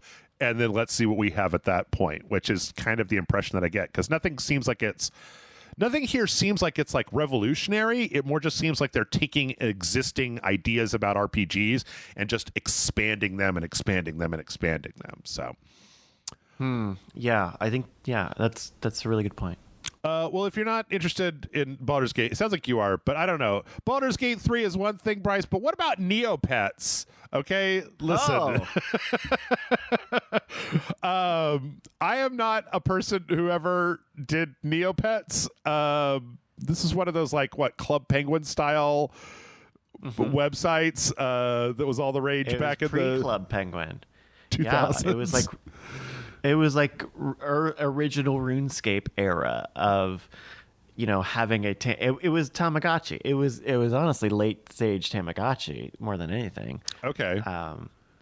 So yeah, and then there's a whole, like, Neopets itself went through its whole thing, had ownership stuff, right? yes, so it was what was it? Viacom bought it for $160 million in 2005.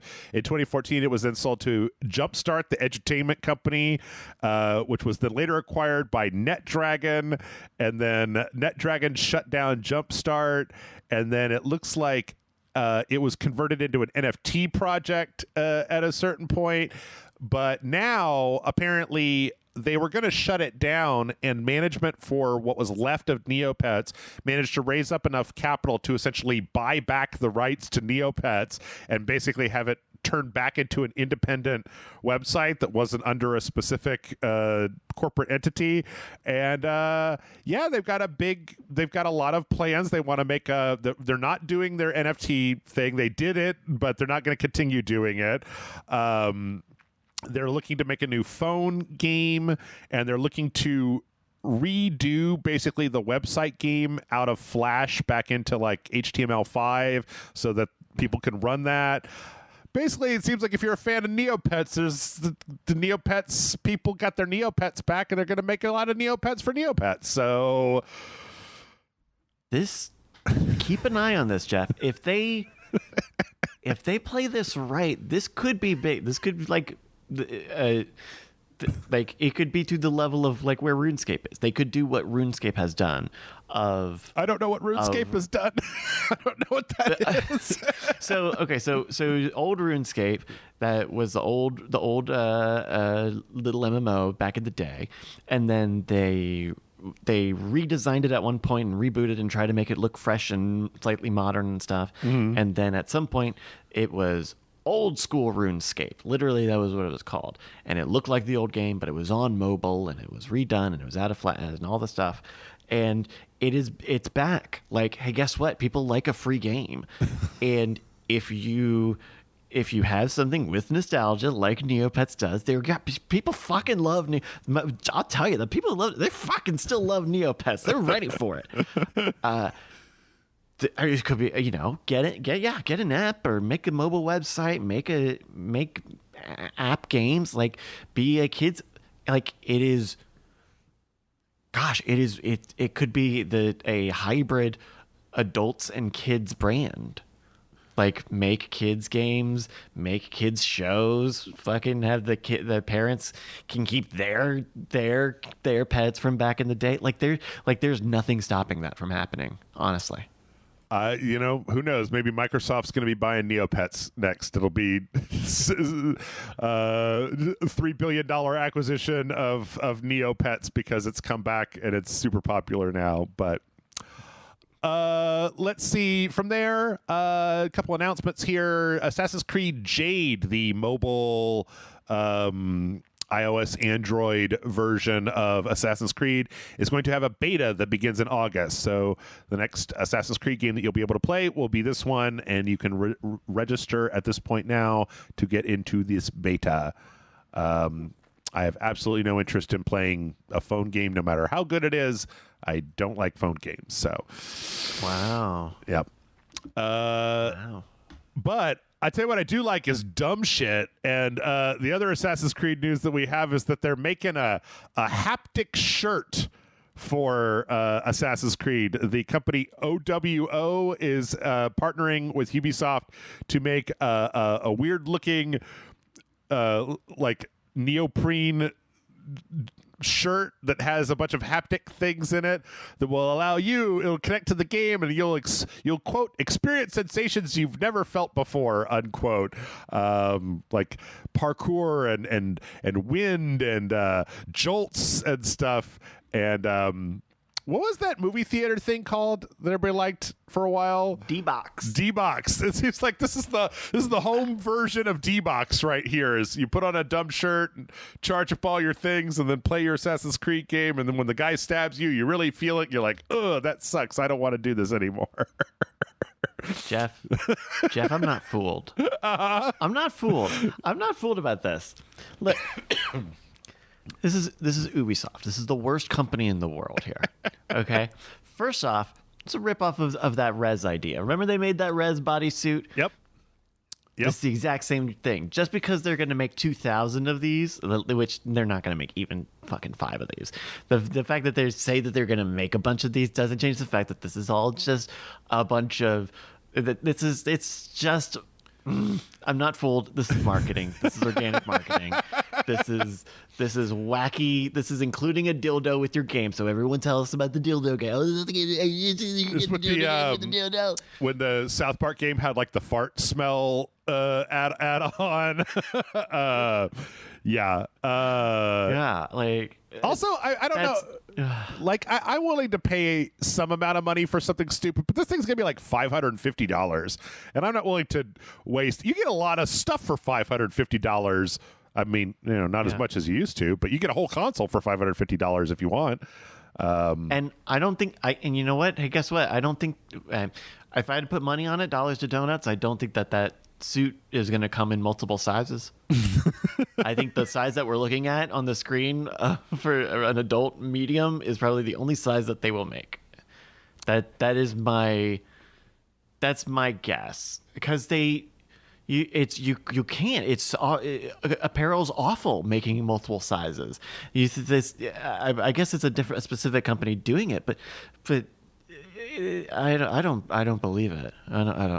It does. I mean, just to their credit, like it does seem like they got these specific pads that go into the shirt at different areas. So if the shirt part is disconnected from the haptics, and the haptics are something you slide into pockets, that means I think you could make it a little bigger. But even so, I don't know. I'm with you on this. It's a stunt, and nobody's actually going to buy this. This is YouTuber bait, right?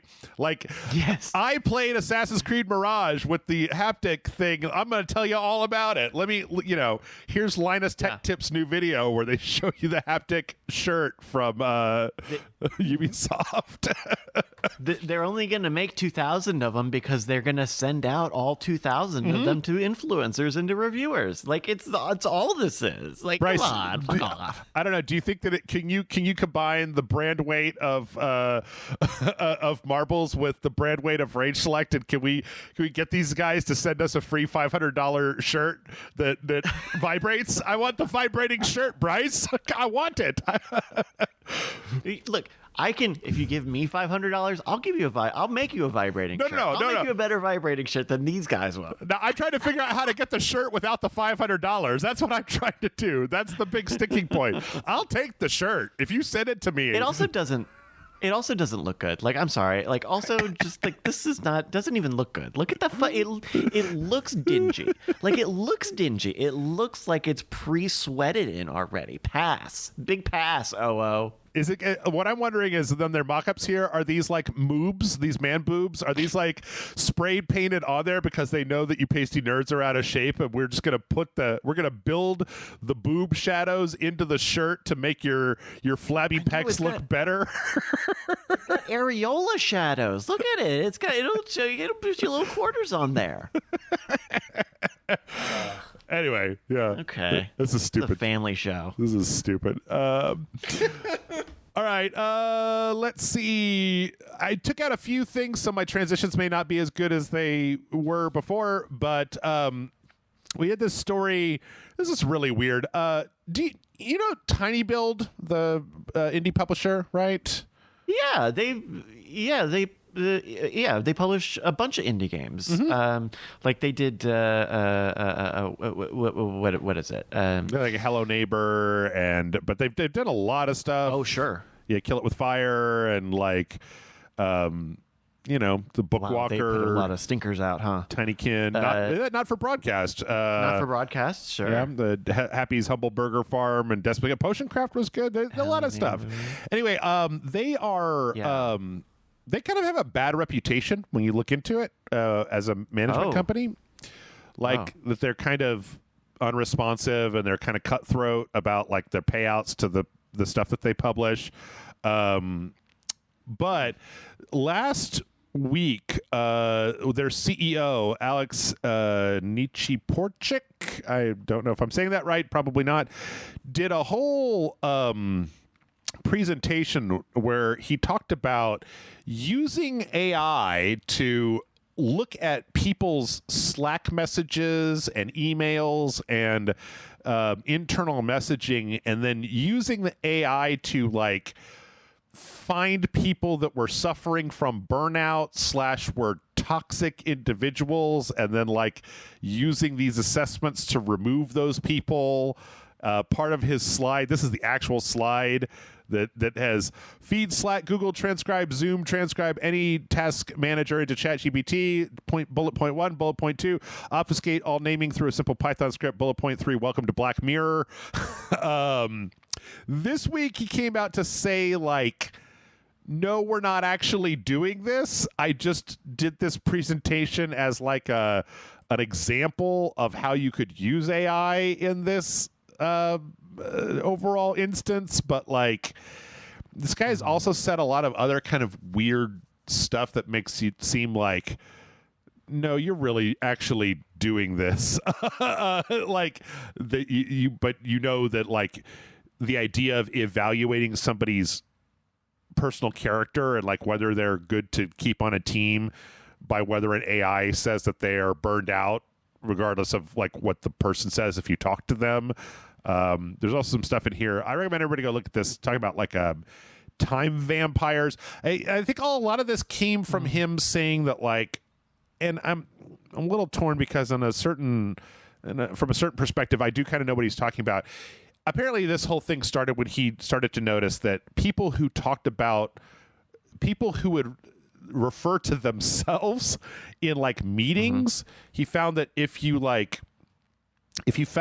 had an employee that constantly talked about themselves in a meeting or used their own name or said I and stuff like that in a meeting, that like if you took that person out of the meeting, that the meetings would go like 10 times faster, and that the general level of productivity would go up and people would be happier about it. And then that led them to this idea of trying to use AI to sort through people's language to look for like problem like markers of people who are burned out, who may not even know that they're burned out. But boy, do I not like the idea of an AI that reads my Slack messages and goes like, yeah, Jeff's got a problem, gotta get rid of that guy. And I'm like, that is Black Mirror shit right there. It is. And we're probably gonna see a few more things in this vein. Like this seems weird. This tiny build thing is like a very weird thing based on a presentation, whatever. Yeah. But we're gonna see more steps towards this before there's a shift in people's a shift in the way that we talk about AI and using it responsibly, right? There will probably be a few more things until you say, "Did you see the AI that fired everybody?" And like you kind of need a bad thing to hang your hat on like that, if only because it will make everyone be really focused on fixing those problems. Like, hey, AI, well, let's not make it do anything important. Like, that's what we want people to think. But nobody will think that when we're in this optimistic VC, AI is going to solve the world. Right. Like, we need to be burnt by it by a few more times before we realize there are limitations to removing humans. Yeah. Like I think that a lot of people at this point have the whole thing with the actors strike of digitizing extras, and then like I think that like put a big spotlight on like, here are some really bad uses for this tech that like if you ask normal people and not managers, go back to the initial conversation about like the pesky people, having to have people at my company, boo, I hate that shit. So yeah. See, the problem is they eat into the bottom line, Jeff. I know. Let's see. Speaking of bottom lines, Final Fantasy 16. That was a bad segue. I don't even know what this has to do with bottom lines. Final Fantasy 16 might be getting DLC. So this was interesting. I didn't actually know this because I wasn't paying very much attention to Final Fantasy 16 outside of just talking a lot of shit about it every time it came up. Apparently, they decided that they wanted to make sure they didn't want to bake in DLC to the project to start with, because they wanted to see. That's a good idea. Yeah, how it came out. Now that it's out, they're talking about how people really like it and that they're considering doing some DLCs and spin-offs for a variety of different things, but that they wanted to make sure that the game as released was going to be beginning, middle, end, and it wasn't going to feel incomplete without stuff, that they would want to do the traditional thing of like adding and expanding, as opposed to, well, one could make an argument for Final Fantasy 15 where it was like, without the DLC, the story doesn't make any fucking sense. I'm so conflicted about Final Fantasy 16. I just wish it was called something that wasn't Final Fantasy 16. This is a strange one. Like, do you find that a lot of people are actually really interested in DLC? Because none of it. I'm trying to think of a time when I thought, I need downloadable content for this game, whether it's an expansion, whether it's another story or campaign. I don't think that there's been a time when I've wanted one. I've paid for one, even in systems where I definitely would, like DJ Maxx, where you can buy music packs. Like, maybe Grand Theft Auto 4, maybe, and that was like way later. That wasn't even when those were down. I got those on a disc.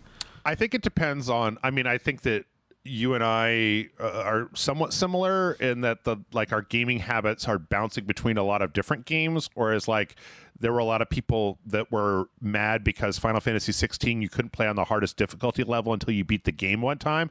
But I was over on the Final Fantasy 16 subreddit, and I saw people on there that were like, oh yeah, I just beat the game for the third time. Like, I did New Game Plus and the New Game Plus. Like, there are a lot of people who will just get one game, and then that's like the one game that they are going to play, and they're going to play it a lot, and they're just like, if you want to give me more of this, I'm more than happy to get more of it.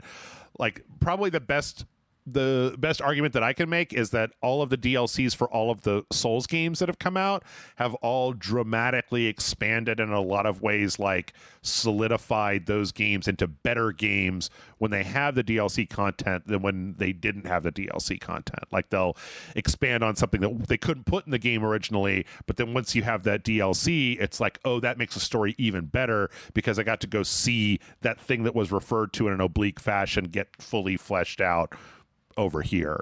But yeah. Okay. Yeah. Well, yeah.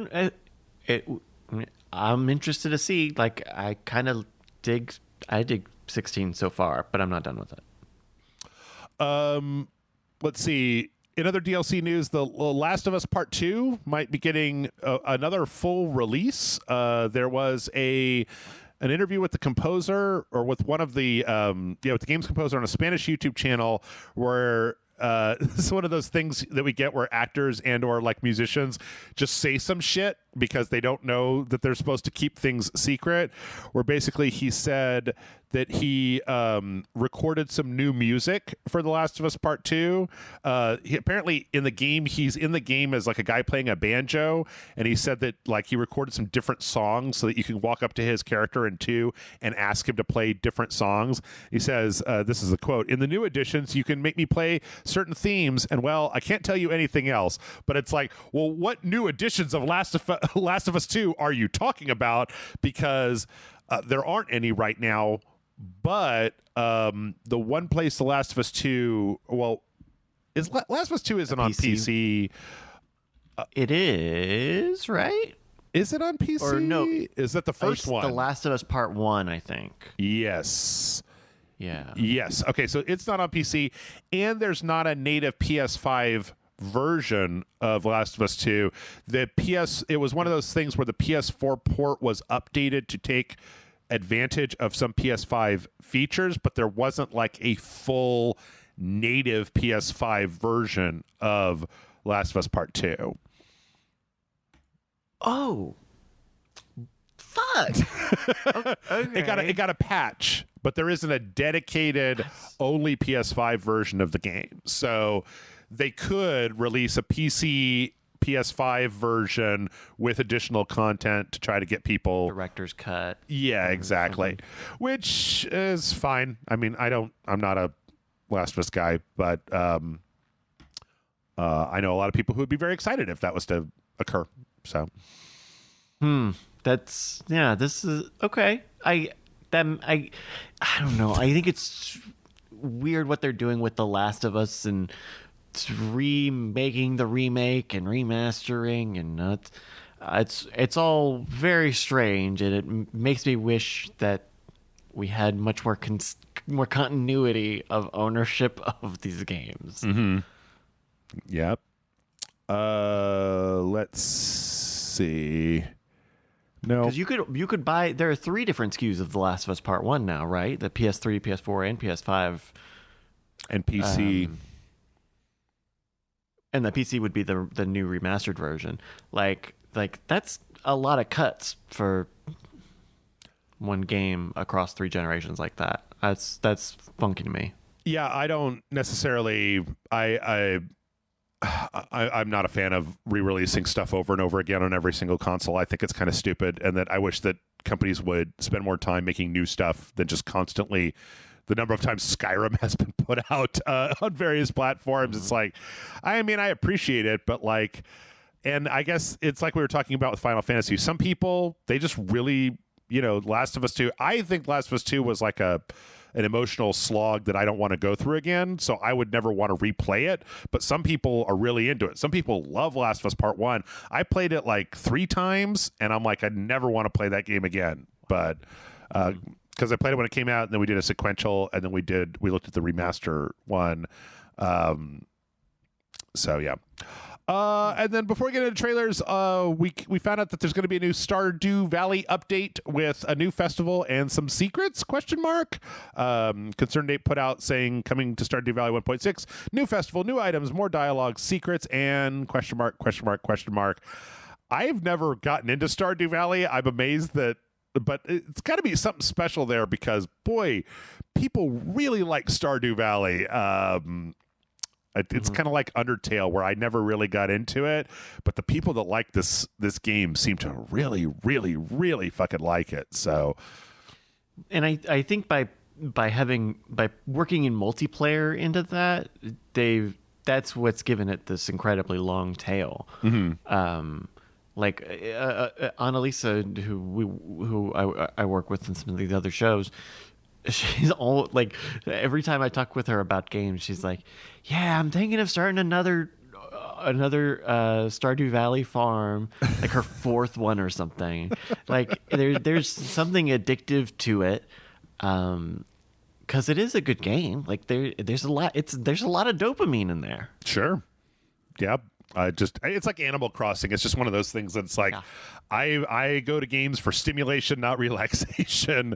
I want stuff to blow up into geysers of blood and explosions. So, which I guess if that's what you're into, then you might be interested in the story trailer for Armored Core 6: Fires of Rubicon that came out. I think that this, I hope that this makes people very happy, because this is some Armored Core shit going on here. Like, there doesn't appear to be, it's like very robots getting blown up by giant lasers, and then like, what I assume is the player character in like a body bag getting like revived at a certain point to be like the new pilot in this mercenary company, which I think is like the plot of every Armored Core game. I can say it looks very pretty. It's very cool looking. It looks very fancy. This is a very fancy little trailer. Not just that, but it goes on for like 3.5 minutes. It's cool. Like I don't know. I know that there is like Armored lore, but I don't know any of it. I grew up playing the first games where the controls were really awful, and so I stopped playing them like everyone else did. But I'll give this a look. This really is piquing my interest. I kind of want to know what it looks like to play it, and gimme. There's actually been some gameplay stuff, and it seems like they've got they've incorporated some kind of Sekiro-ish elements into it, where there's like a defense bar that you can break down in order to do like big hits on the other mechs, and it seems like they've tried to implement some Soulsiness to it, but still to have it have its own identity. Yeah, God.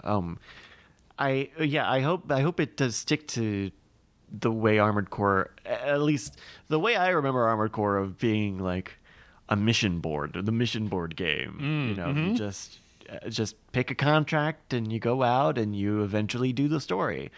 And we've had like 20 years of Ace of Combat since then, so who knows what the biggest thing that I keep forgetting is that this comes out next month. It's a month away. Armored Core 6. Oh. Yeah. Like it's August 25th of this year. Like it's 30 days from when this podcast comes out, basically. Jeff, I don't know if you know this. The year is half over. Oh, more? It's July. We're in July already. July's over. It's almost July's over. July's fucking over. I can't. The time, I'm getting old, and my sense of time is fucked up. It's getting logarithmic, Jeff. Jeff, the world's getting logarithmic. Yeah, eventually get used to it. I recommend drinking heavily. Let's see. We also got a new Spider-Man story trailer. This was a Spider-Man 2 story trailer, which is we've seen. This was from Comic-Con, but this is the first time that we've seen the Spider-Mans since that big their kind of E3 state of play trailer. And a lot of it has to do with Harry Osborn.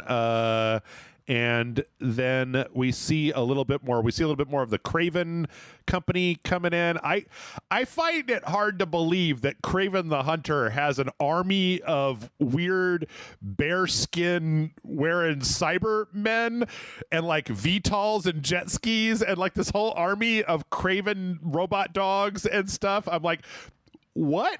I don't think the most popular hunter in the world is able to afford robot dogs and birds and stuff. Jeff, he's a super villain. Jeff, he's a villain in a comic book video game. You're gonna talk to me about the cost cap right now? I am. No. I am. The one thing though that we also Oh yeah, go ahead.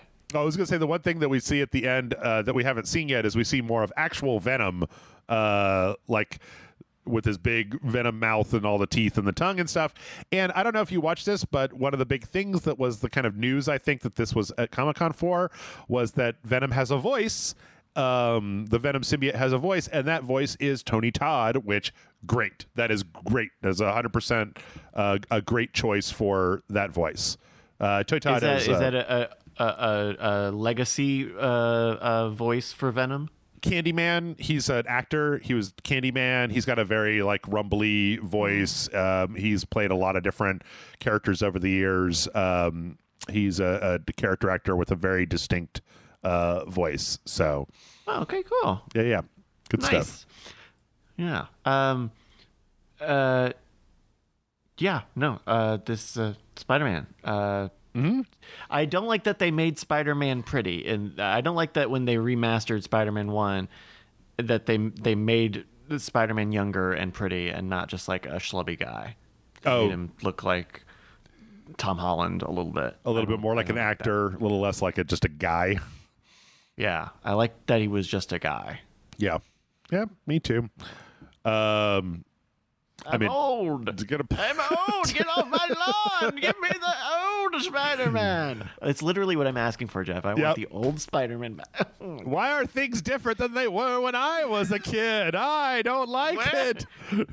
Wait, why are things different than they were 4 years ago? Bob Barker got taller. They also announced the Spider-Man 2 PlayStation 5 that's got like the Spider-Man logo and then a bunch of symbiote black tentacles and like a little controller. I've never been a big fan of these custom. I kind of want my stuff to be generic. I don't want to be reminded of Spider-Man every time I look at my PlayStation. I kind of just want like I even got the D brand panels to make my PlayStation black instead of white and black because I just want it to fade into the background as much as possible. But I'm sure that Michael will be trying to buy one of these. They should just offer colors. They should just offer more color and less branded stuff. Just offer a bunch of colors. I think they have different. I would buy it. I think Sony actually, I mean, D-brand does, but Sony does offer some different. They have some. Those are some, I guess, but I don't know. It's a Great camouflage. Great camouflage. Yeah. How much do they want for these? I don't know. There's no green. There's not a yellow. There's not. Like, I like the design of the PlayStation. I almost like feel like if they really wanted to, they could be like, hey, here's your fucking home decor cover for the PlayStation 5. You want to be on fancy homes? Get this. This is the, like, I don't know. I'm describing a completely different demographic than gamers. You know what they need to do is they need to do that thing at the bank and they just let you like just submit your own thing and then they'll just print it on the thing. Like, you know, you can just make your own branded PlayStation that has the RageSelect logo on it. Boom, good to go. I think D brand. You don't want the LeBron James? No, D brand. They had to change theirs, right? Because they had to put them. They had to take the kind of the swoopies off the side, and they added the vents. I got mine before they had to change stuff. So, fancy. Yeah. Anyway, trailers. We got a launch trailer. I didn't realize this was out, but I wanted to put it out there in case people didn't know. The Sea of Thieves Monkey Island expansion is out, where you can go to Melee Island and interact with Guybrush Threepwood and LeChuck and the Voodoo Lady and Stan and all the guys from Monkey Island. They've made their own little quests. Apparently, Murray the Talking Skull is in there. I'm a little dubious because Ron Gilbert was like, I didn't even know they were doing this until they announced it. Like, he had no involvement. But on the other hand, I am kind of a sucker for Monkey Island and seeing all of the monkey. This is a very good crossover that doesn't feel forced. Monkey Island x Sea of Thieves seems like a natural kind of fit. So, yeah, definitely. Is this a paid thing or is this just now in Sea of Thieves? I think it's just in Sea of Thieves. I think it's like the Pirates of the Caribbean thing where it's just like, come, please play Sea of Thieves for 20 minutes. Okay, well, that's cool. Yeah. Nice. I have to load it up and check it out because like I said, I do like Monkey Island. It's like Stardew. It's like the people who are into it, they're way into it. True. Speaking of being way into stuff that nobody else cares about, I'm going to keep flogging the drum for Wayfinder. There was the Venomous character trailer that came out for Wayfinder. This is a fully animated trailer about some arcane Valorant to pick your generic Overwatch MOBA shooter looking lady, or she's in a weird fantasy realm and fights another lady. And it's kind of poorly animated, but it's decent enough. This is the game by Airship Syndicate. That are the guys that when Joe Quesada's company that made Darksiders split up, half of them went to Gunfire Games that are putting out that Remnant 2 game that's coming out this week, and the other half went over to Airship Syndicate. They made the League of Legends RPG and Darksiders Genesis and the Battle Chasers RPG. And this is their next thing. And it's supposed to be kind of an action MMO, a third-person action MMO. I really want it to be a success because I really want these guys to have success in their life. In all of their endeavors. I want nothing but the best for these guys. For some reason. Yeah. But it's funny because when I look at the game, I'm like, man, if this was being made by anybody else, I would just be kind of real like, I don't know. It looks generic. It looks like World of Warcraft, just kind of fart noise. What the fuck? Yeah, this is the actual game itself. So, yeah, I wanted to put it out there because I didn't want you to get like, I didn't want you to be swayed by the animated thing. I wanted you to see that, like, I want this game to be good, but boy, does it look like a generic game. But then I like the pedigree of these developers. Maybe that's exactly what people want. Maybe it's a WoW killer, Jeff. You don't know. Maybe so. Maybe it fucking looks like it. Yep. So I don't know. Go watch the Venomous full character trailer. Just do that. 27K views. Okay, never mind. Wow. In other weird games that nobody's heard of or that I keep an eye on, even if nobody else does, Atlas Fallen got a 5-minute combat trailer. This is the game that is being made by the guys that made like The Surge, Deck 13. It's a very it looks like a very third-person action. Well, there's been a lot of trailers for it. It's like a weird desert world, and you get weird desert powers, and then you use them in a third-person action game to fight these giant sand monsters in this kind of open world. It looks like it's got a lot of like incredibly customized combat.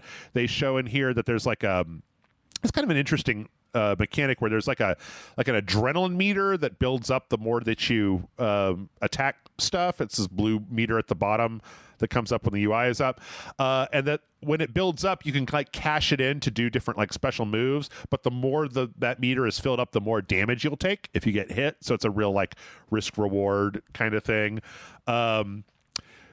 I think that this game looks like it has a lot of promise because it looks a lot like it reminds me in a lot of ways of Forspoken, except like to me it shows why I didn't like Forspoken, because like one thing you could say when you watch the combat footage for this game is you could tell what's going on. There are not too many particles to tell what is going on. You could keep track of the character and the enemy and like the attacks and stuff. So I don't know. I'm hoping that this is like a kind of Monster Hunter. It's got, you can see there's like this UI of the enemy with individual health bars for different parts of the bad guy that they're fighting, and I kind of think the sand aesthetic looks kind of interesting. So I don't know. I want to give this one a try and see if it because this could be one of those games that really surprises you, where you play it and you're like, holy shit, this is way more fun than I thought it was going to be, type of thing. So. Yeah. I get the impression this is the first time you were even seeing this game. It's the very first time I've seen, but this looks neat. Like for a Monster Hunter kind of go out and slash some stuff for a while games. Like, yeah, this looks different. It looks different. The sand aesthetic like kind of looks good. It doesn't look like they've just got a copy of like the Destiny user interface. Like, yeah, okay. I would give it a shot. There's a lot of customization. They keep harping on the fact that it's like you can do lots of different weapons, and then you can apply different skills to different weapons, and then sub level up those skills to do different things. See, I don't know. I want to give it a try. And this is another one it's coming out in like a week. It's on August 10th. So wow. Okay. Yep. Also coming out next week, another thing that I think is Remnant 2. Did you play the first Remnant game? No. So Remnant was made by Gunfire, which is the other company that spun off of the original Darksiders developers. They made Darksiders 4. And the first Remnant game was very much touted as Dark Souls with guns, which is kind of weird because Dark Souls with guns is an entirely different game that's not Dark Souls. And I played it, and the thing is that it starts out with this very weird aesthetic where you're kind of in this like post-apocalyptic gray land, and there's all this like vegetation. In fact, the enemies are all these like tree monsters called the Root. And the first, so I'm gonna because we have a Patreon video for anybody that wants to see this.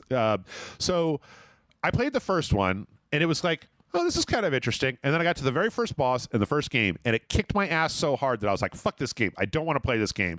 But people kept talking about it, and the review scores for this game, for the sequel that's coming out this week, have been really good. Of just like, hey, man, you got to go check this game out. It's really cool. So I went back to the first game, which had a very word of mouth. Like, whenever I said I didn't like it, people would be like, no, you should give it another chance. And I pushed past last week, past the first boss, and what I found out was that after you get past the first boss, what you find out is that it's got this weird system where you go into this labyrinth that then takes you to other worlds. So you go from that gray post-apocalypse world, and you can see it a little bit in this trailer in Remnant 2. There's like there's kind of like monster-ish worlds, but then you'll also see there's like a science fiction place that's full of like robots. There's also another world that I've seen from the previews of Remnant 2 that's like it looks like Bloodborne, basically, like kind of Victorian horror almost. And it's a really good concept that I wish the first game had put forward way faster. Like, yeah, there's the Victorian kind of Bloodborne-y looking guys. That I wish that they had put that concept forward faster, because you really do have to slog through kind of the first like 2 or 3 hours of the game in order to get, I think you have to get past this one huge boss in order to get access to the rest of that. But then when I went back and played it, I was like, oh, this is kind of interesting. And the second one apparently is even better. Like, they've kind of streamlined some of the customization and the story stuff, and it looks really nice, as you can see from like the trailers here. So this is another one I just want to put on people's radar if they haven't heard of it already, because I kind of feel bad about giving the first one a little bit of a little bit of a short shake, but you also shouldn't put a huge difficulty wall right at the beginning of your game. I don't like it when games do that. So yeah, wow, I completely missed this. This looks neat. Yeah, wow, I missed all this. Yep. And so, like, they've got a big kind of weapon system where you get like these you can do weapon upgrades, and you do really like esoteric weapons, and then you can attach like runes to the weapons that give them special effects, and there's all kinds of like armor and stuff. And I think it's all like each world is kind of Diablo style, randomly kind of put together. Like, I don't know if it's fully randomly generated like Returnal or Diablo, but I think there's like individual pieces that kind of get socketed together that don't change, but that you can go back and like re-roll the world in order to reset everything to be able to go back through these dungeons for more loot. So do you like that? I bumped into that with Minecraft Legends. I played a lot of that game, and then it was like, I'm just supposed to fucking play this again? You just want me to keep playing? There's just nothing left to do, just to keep playing what the fuck? Like, is that the end game of like a Diablo or one of these procedurally generated RPGs? Because fuck, that was really demotivating when I hit that wall. I think it depends on how fun the game is to play. Like, a lot of people have talked about how I don't know why this is the first thing that comes to mind, but people would complain about the crypt in Mortal Kombat 11, and how like in order to open up the crypt you had to get this currency, and you had to get that currency by playing Mortal Kombat over and over again, and people were like, you can't, like, because they would randomize the rewards for the crypt, people were like, I can't even get the skin that I want. I've got to just like keep grinding to get more crypt tokens to go down to the crypt to unlock more stuff. And my response to that was always kind of like, well, do you enjoy playing Mortal Kombat or not? Like if the way that you earn the rewards is by playing a game that you're having fun with, then what's the problem of the game asking you to play more? Like, if you're not having fun playing the game, then why bother unlocking the rewards? And if you are, then like, oh, gee, I've got to keep playing Mortal Kombat in order to get these rewards. So in a way, I think that with Remnant, like the fact that it's optional, or at least from what I've seen, that it's optional that you can re-roll and replay to try to get different loot. Or like if you're having a problem with a boss, you can re-roll an earlier level to attempt to level up and get some more crafting materials, maybe find a new weapon, etc., etc. If the game is fun, I don't have a problem with that. It's if the game starts to feel like work, if it feels like you have to do that, and that it's not fun but more of an obligation, then I feel like it's worse. So Yeah, I guess it's. I look at this and I think, well, I feel like a game like this should have a very, or this is just this is my personal preference speaking, but I like a story that ends. I don't, or no story at all. Like Gran Turismo is like just like exactly built for me. Like there's no story, just you race when you're gonna race, and that's it. Or and so like I bounce off of roguelike games with stories, and then I feel frustrated because I couldn't finish the story. But then if there was no story, then maybe that doesn't draw me to try it out. Not to say this won't have a story or anything, but I'm definitely twice shy because of that Minecraft Legends thing. I really just well, I can say that the first one at least definitely had a story, because there's this whole thing about you're trying to find like the tree monsters are invading. Like if a reality doesn't have any protectors, it will eventually fall and just become completely infested with these tree monsters. And in the first one, at least, you're trying to go to these different realities to find, like, to figure out what the fuck is going on here. Like, what are these tree monsters? Where are they coming from? Who's controlling them? But then each individual area, because it's like a multiverse thing, has a different story. It has a different flavor. You'll meet NPCs that have different outlooks on the world, and then you kind of get caught up in each individual reality's little sub story. So okay, I don't know, interesting. I'll be looking at, hey, you know what, come back on Wednesday and there'll be a video on RageSelect looking at Remnant 2. So hey let's see, we gotta get through these a little faster. The Invincible, which is the game that's based on a Stanislaw Lem novel of the same name, got an overview trailer, which I was interested in because I wanted to know what the actual meat of this game is. And then the trailer, this game overview trailer, was just the devs talking about how much they like the book and how they want to like adapt it into this new story, and how their character is a lady and how she'll have to do stuff. And I did get a very good impression about what the actual game is outside of walking around in first person in this kind of retro futurism type of thing, and thinking about your life. Yeah, that's definitely some monsters in space. Yep. Anyway, I also got really excited because there was a little animated trailer for an Invincible video game. I was like, holy shit, there's an Invincible video game? And this trailer looked really nice, and it was like, wow, they really did a good job of kind of translating the Invincible show into 3D, and like, oh, they're kind of fighting like copies of themselves, and oh, that's kind of interesting. And then I got to the very end, and oh yeah, it's a fucking phone. It's one of those auto battler phone games. Like, oh, what? Yeah, like that whole they do this now, right, where they make a big elaborate trailer, and then when you look at the actual game, it's like this horse shit. It's like the hero battler model. So okay, cool. We also got the announcement of a One Punch Man game, One Punch Man World.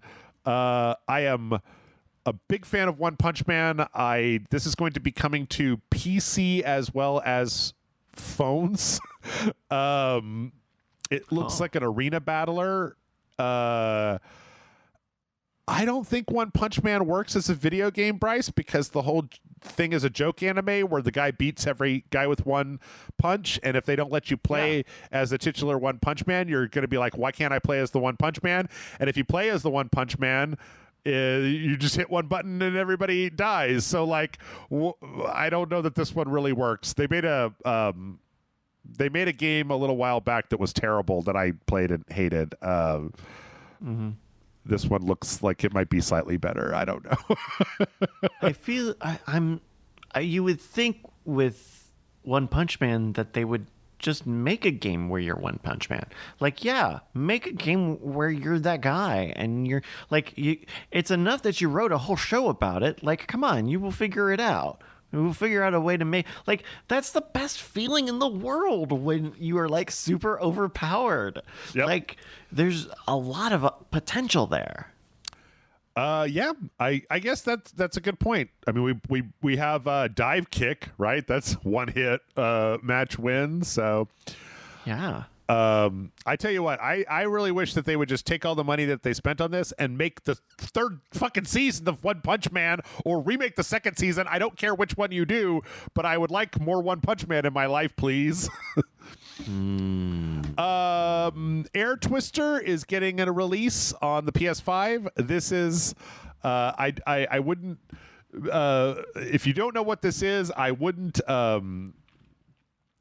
This the thing from the Panzer Dragoon guy? Yes, from Yu Suzuki. Oh. Yeah, the guy that made like Virtua Fighter and Space Harrier and all Shenmue and stuff. And it was an Apple Arcade exclusive where you play as a lady. It's basically just Panzer Dragoon, except there's like swans and like weird shit.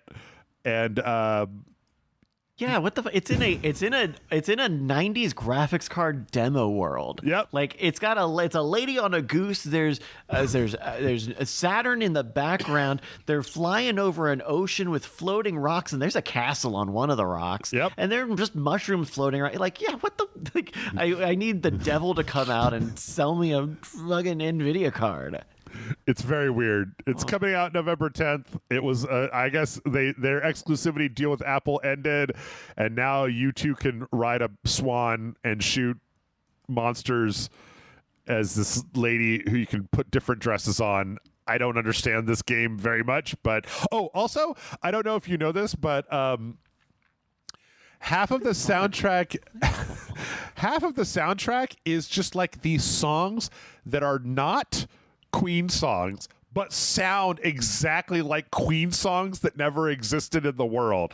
So this whole game is a fever dream. It's like knockoff Queen songs, and it's Panzer Dragoon, but there's a goose. But why is there a goose? But I don't know. That elephant's got wings. Who is this lady? She's the princess of what? The kingdom that got attacked by the space goblins. And okay. So I'm downloading this game. You said this is an Apple Arcade? I'm downloading this game. Yeah, give it a shot. It's so weird. We also got a release date for This Way Madness Lies, which was, I hadn't heard of this until the limited run games thing that happened a couple weeks back. It's a JRPG where you play as a bunch of magical girls. And apparently it's short. It's not a long game, and it's very like clever and subversive, and it's got a lot of jokes and stuff in it. It's got a lot of like Shakespeare references, but then again, all the main characters are magical girls. And okay. It comes out on Tuesday. It comes out the 25th of July. When is that? Is that Tuesday? I don't. Yes, that's Tuesday. But I had never heard of this game until the limited run conference last week. So, very weird. It looks like a very nicely made RPG Maker game. Yes. Like I remember using RPG Maker 15 years ago, and I can see I could see it. I still see the code. But also that's great. Like awesome. Like here's a small RPG. Like, hey, Please. those are words I love to hear. Yep, absolutely. Here is not small RPGs. I didn't know this was happening, but apparently they put out on the Nintendo Switch, as well as I think on some other platforms, the game Lisa, the 2 Lisa games. As a definitive edition, and you can play them on the Switch now. Like, I watched I'm aware of this because of the H-Bomber Guy video. I'm sure most people are, but this is like an incredibly bleak, like post-apocalyptic adventure game where it's like a world where there are no women, and you're like this guy that's trying to protect the last girl in the world, and everybody's crazy, and like weird stuff can happen. You guys can go, I mean, you can play it if that's up your alley, or you can go watch the H-Bomber Guy just explain everything, but it always seemed like a game that was a little too bleak for me. I didn't want to invest my time and that sort of It thing. is very bleak. I mean, it's a I don't know.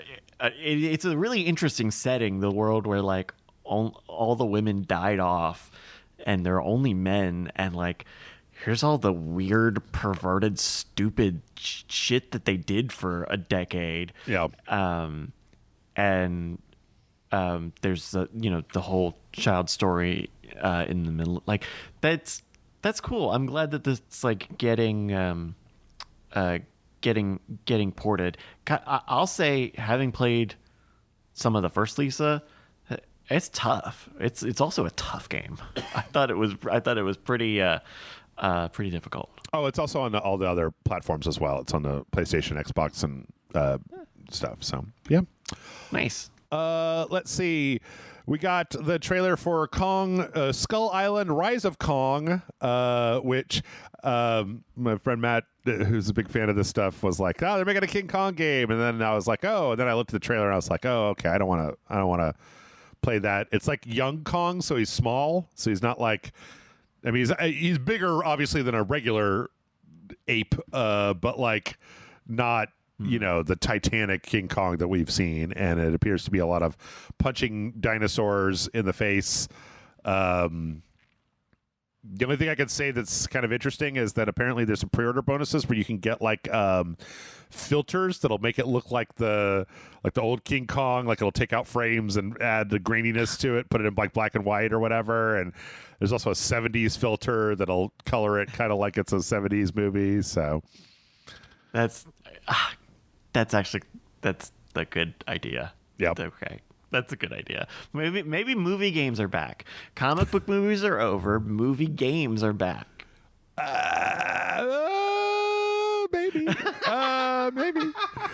Maybe. Let's see. There's a new Sonic game from Netflix. If you're interested, it's just a runner game. But if you've got Netflix and a phone, you can play the Sonic runner game if you want, called Sonic Prime Dash. Wait, I've played that. I've played this. This game came out a year or so ago. It is almost identical to 2013 Sonic Dash, the popular endless runner game. No, the 2015 Sonic Dash 2, but no, there was another one that came out. No, this is the one that came out like last year or so. But because I played that a lot. I have it on my phone. Hold on.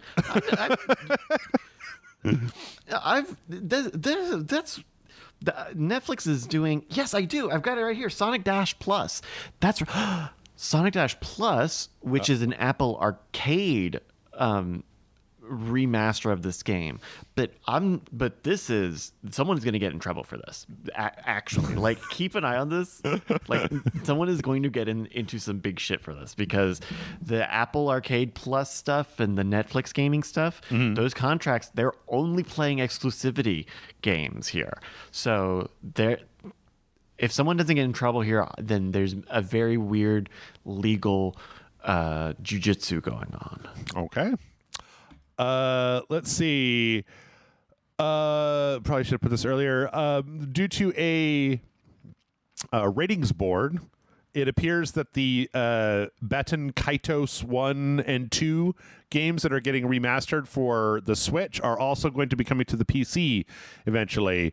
For anybody who doesn't remember, these games are GameCube games where it was like a JRPG, but then you fought with like cards. So you would create like a deck, and then you would use the deck in these kind of like rudimentary 3D battles to do stuff.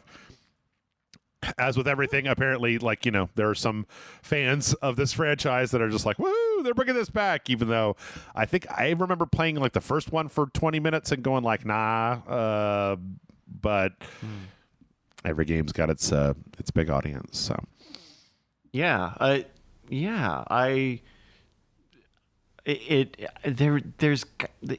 must be, well, I'm gonna say this very broadly, but it seems like it's getting easier to make these remasters and reports of older RPGs and older games like this.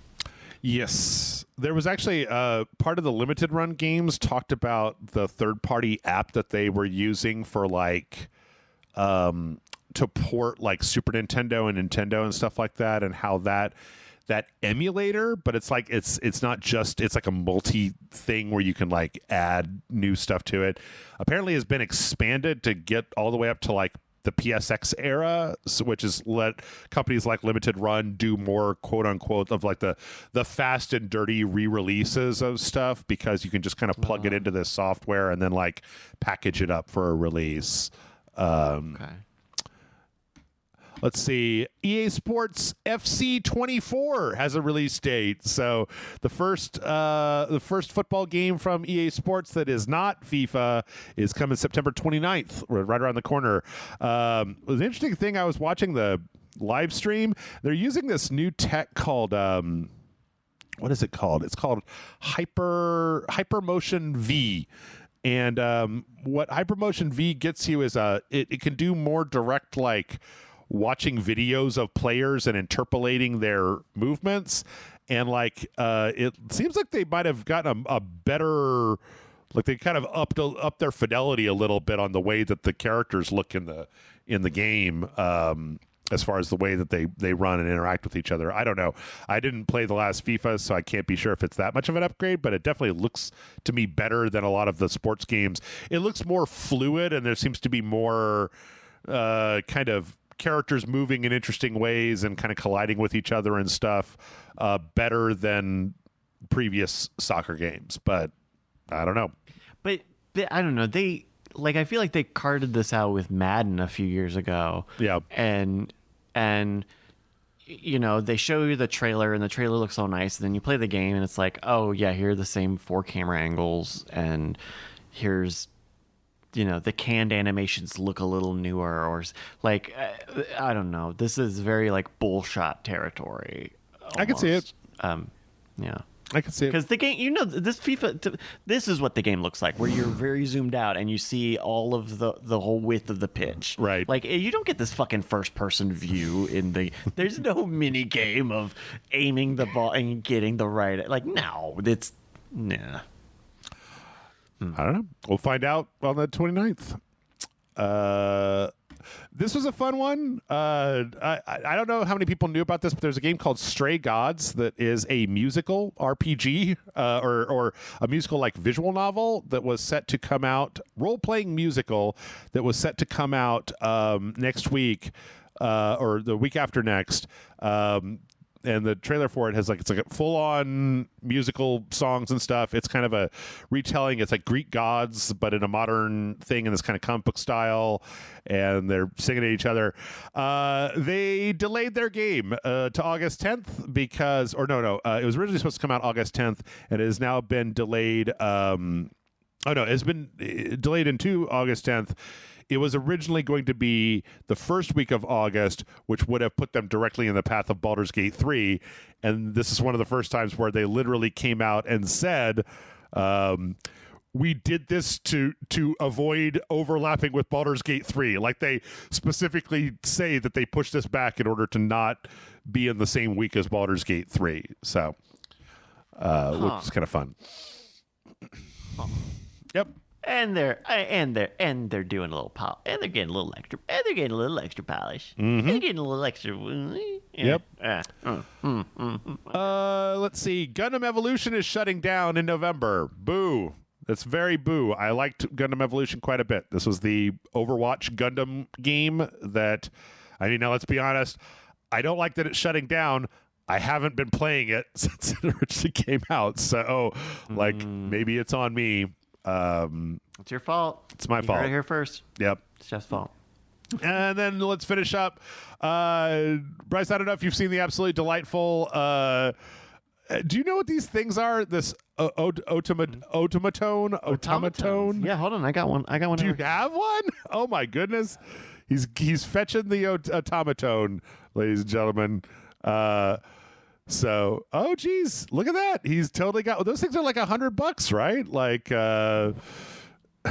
is he going to play the automaton? Is that? Yeah, I got one of these. I got this for Christmas a few years ago. I don't. It might be dead though. Oh, okay. Yeah, it's dead. But it's a little touch strip and then a kind of a mouth sort of looking thing where there's a speaker inside, and so as you squeeze the mouth, it kind of makes like sound it's like a musical tone that sounds like somebody's making it with their mouth. Yeah.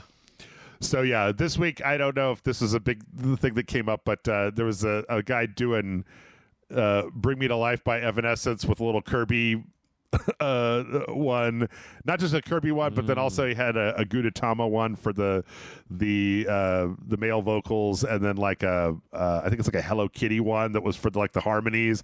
This kind of led me down a whole YouTube rabbit hole of looking at these things, and they're kind of cool. The fact that yours is not charged up means that it was probably fun to play with for a little while. It's not USB. If it was like rechargeable, but I'd have to unscrew it. And it's one of those, that's the level of toy that we're talking about. You'd have to unscrew it to change the battery. Okay. But yeah, I recommend everybody go look this thing up. I was unaware of what these things were until this week, and it's pretty fun. I don't like the Gudetama one though, because the mouth isn't in the right place. Gudetama doesn't have a big mouth like Kirby does. Yeah, the Kirby one's smart. I like that Kirby one. Yeah. And then last but not least, if you want a weird toy based on a video game, there is going to be an official plush version of Muriel, Pastor of Vows from Elden Ring, which is the Turtle Pope. There's a giant turtle with a Pope hat in Elden Ring that will tell you some stuff, and they're making it a little plushy. I like it when they take a character like this that's simple enough that you could just make a turtle plush and put a Pope hat on it and then charge $30. I was going to buy one, but then I had a slight hiccup during checkout, and that was enough to bring me back to my senses to go like, no, Jeff, you don't like stuff. Remember? You like not putting more things in your house because then you've got to find a place for it, and you're like, oh. But yeah, this thing. It's a 9-inch plush. It's kind of a good size. Like, I'm surprised that price kind of shocks me. I would have thought it would have been $60-$100 for a licensed Elden Ring meme plushie. Yeah, I agree. Yeah, $30. That we're talking about the haptic shirt before, right? $30 is enough for me to buy some crap, and then it's like, oh no, I don't have a place for this. Who wants a turtle plush? It happens to have a Pope hat on. Yeah, and that's our show. We did it. That was a lot of news, Bryce. Do you want to shout out you want to shout it out? Do you want to tell the people where they can find you when you're not over here going over way too much news for any one person? Of course, you can find me over at marbles.win. That's where I run the LFG Marbles League. It's a online virtual marble racing league. We're about to end our 6th season, but we'll have our 7th season coming up. And get on the email list over at marbles.win, because I'm cooking up something new. I'm cooking up a little new thing there. So if you want to hear about that first, check out the website marbles.win. Thank you. Cool. And if you are listening to this, you already know where to find RageSelect. So I don't know. Go to Patreon if you want. I don't know. Do it. Don't do it. I mean, I'd rather you do it, obviously, so that I can afford to buy more Elden Ring plushies and like automatones or whatever. Like, I need more weird gaming junk in my life. I don't have enough, or maybe I do. I don't know. Anyway, that's it. Podcast over. Everybody go home. We'll see you next week.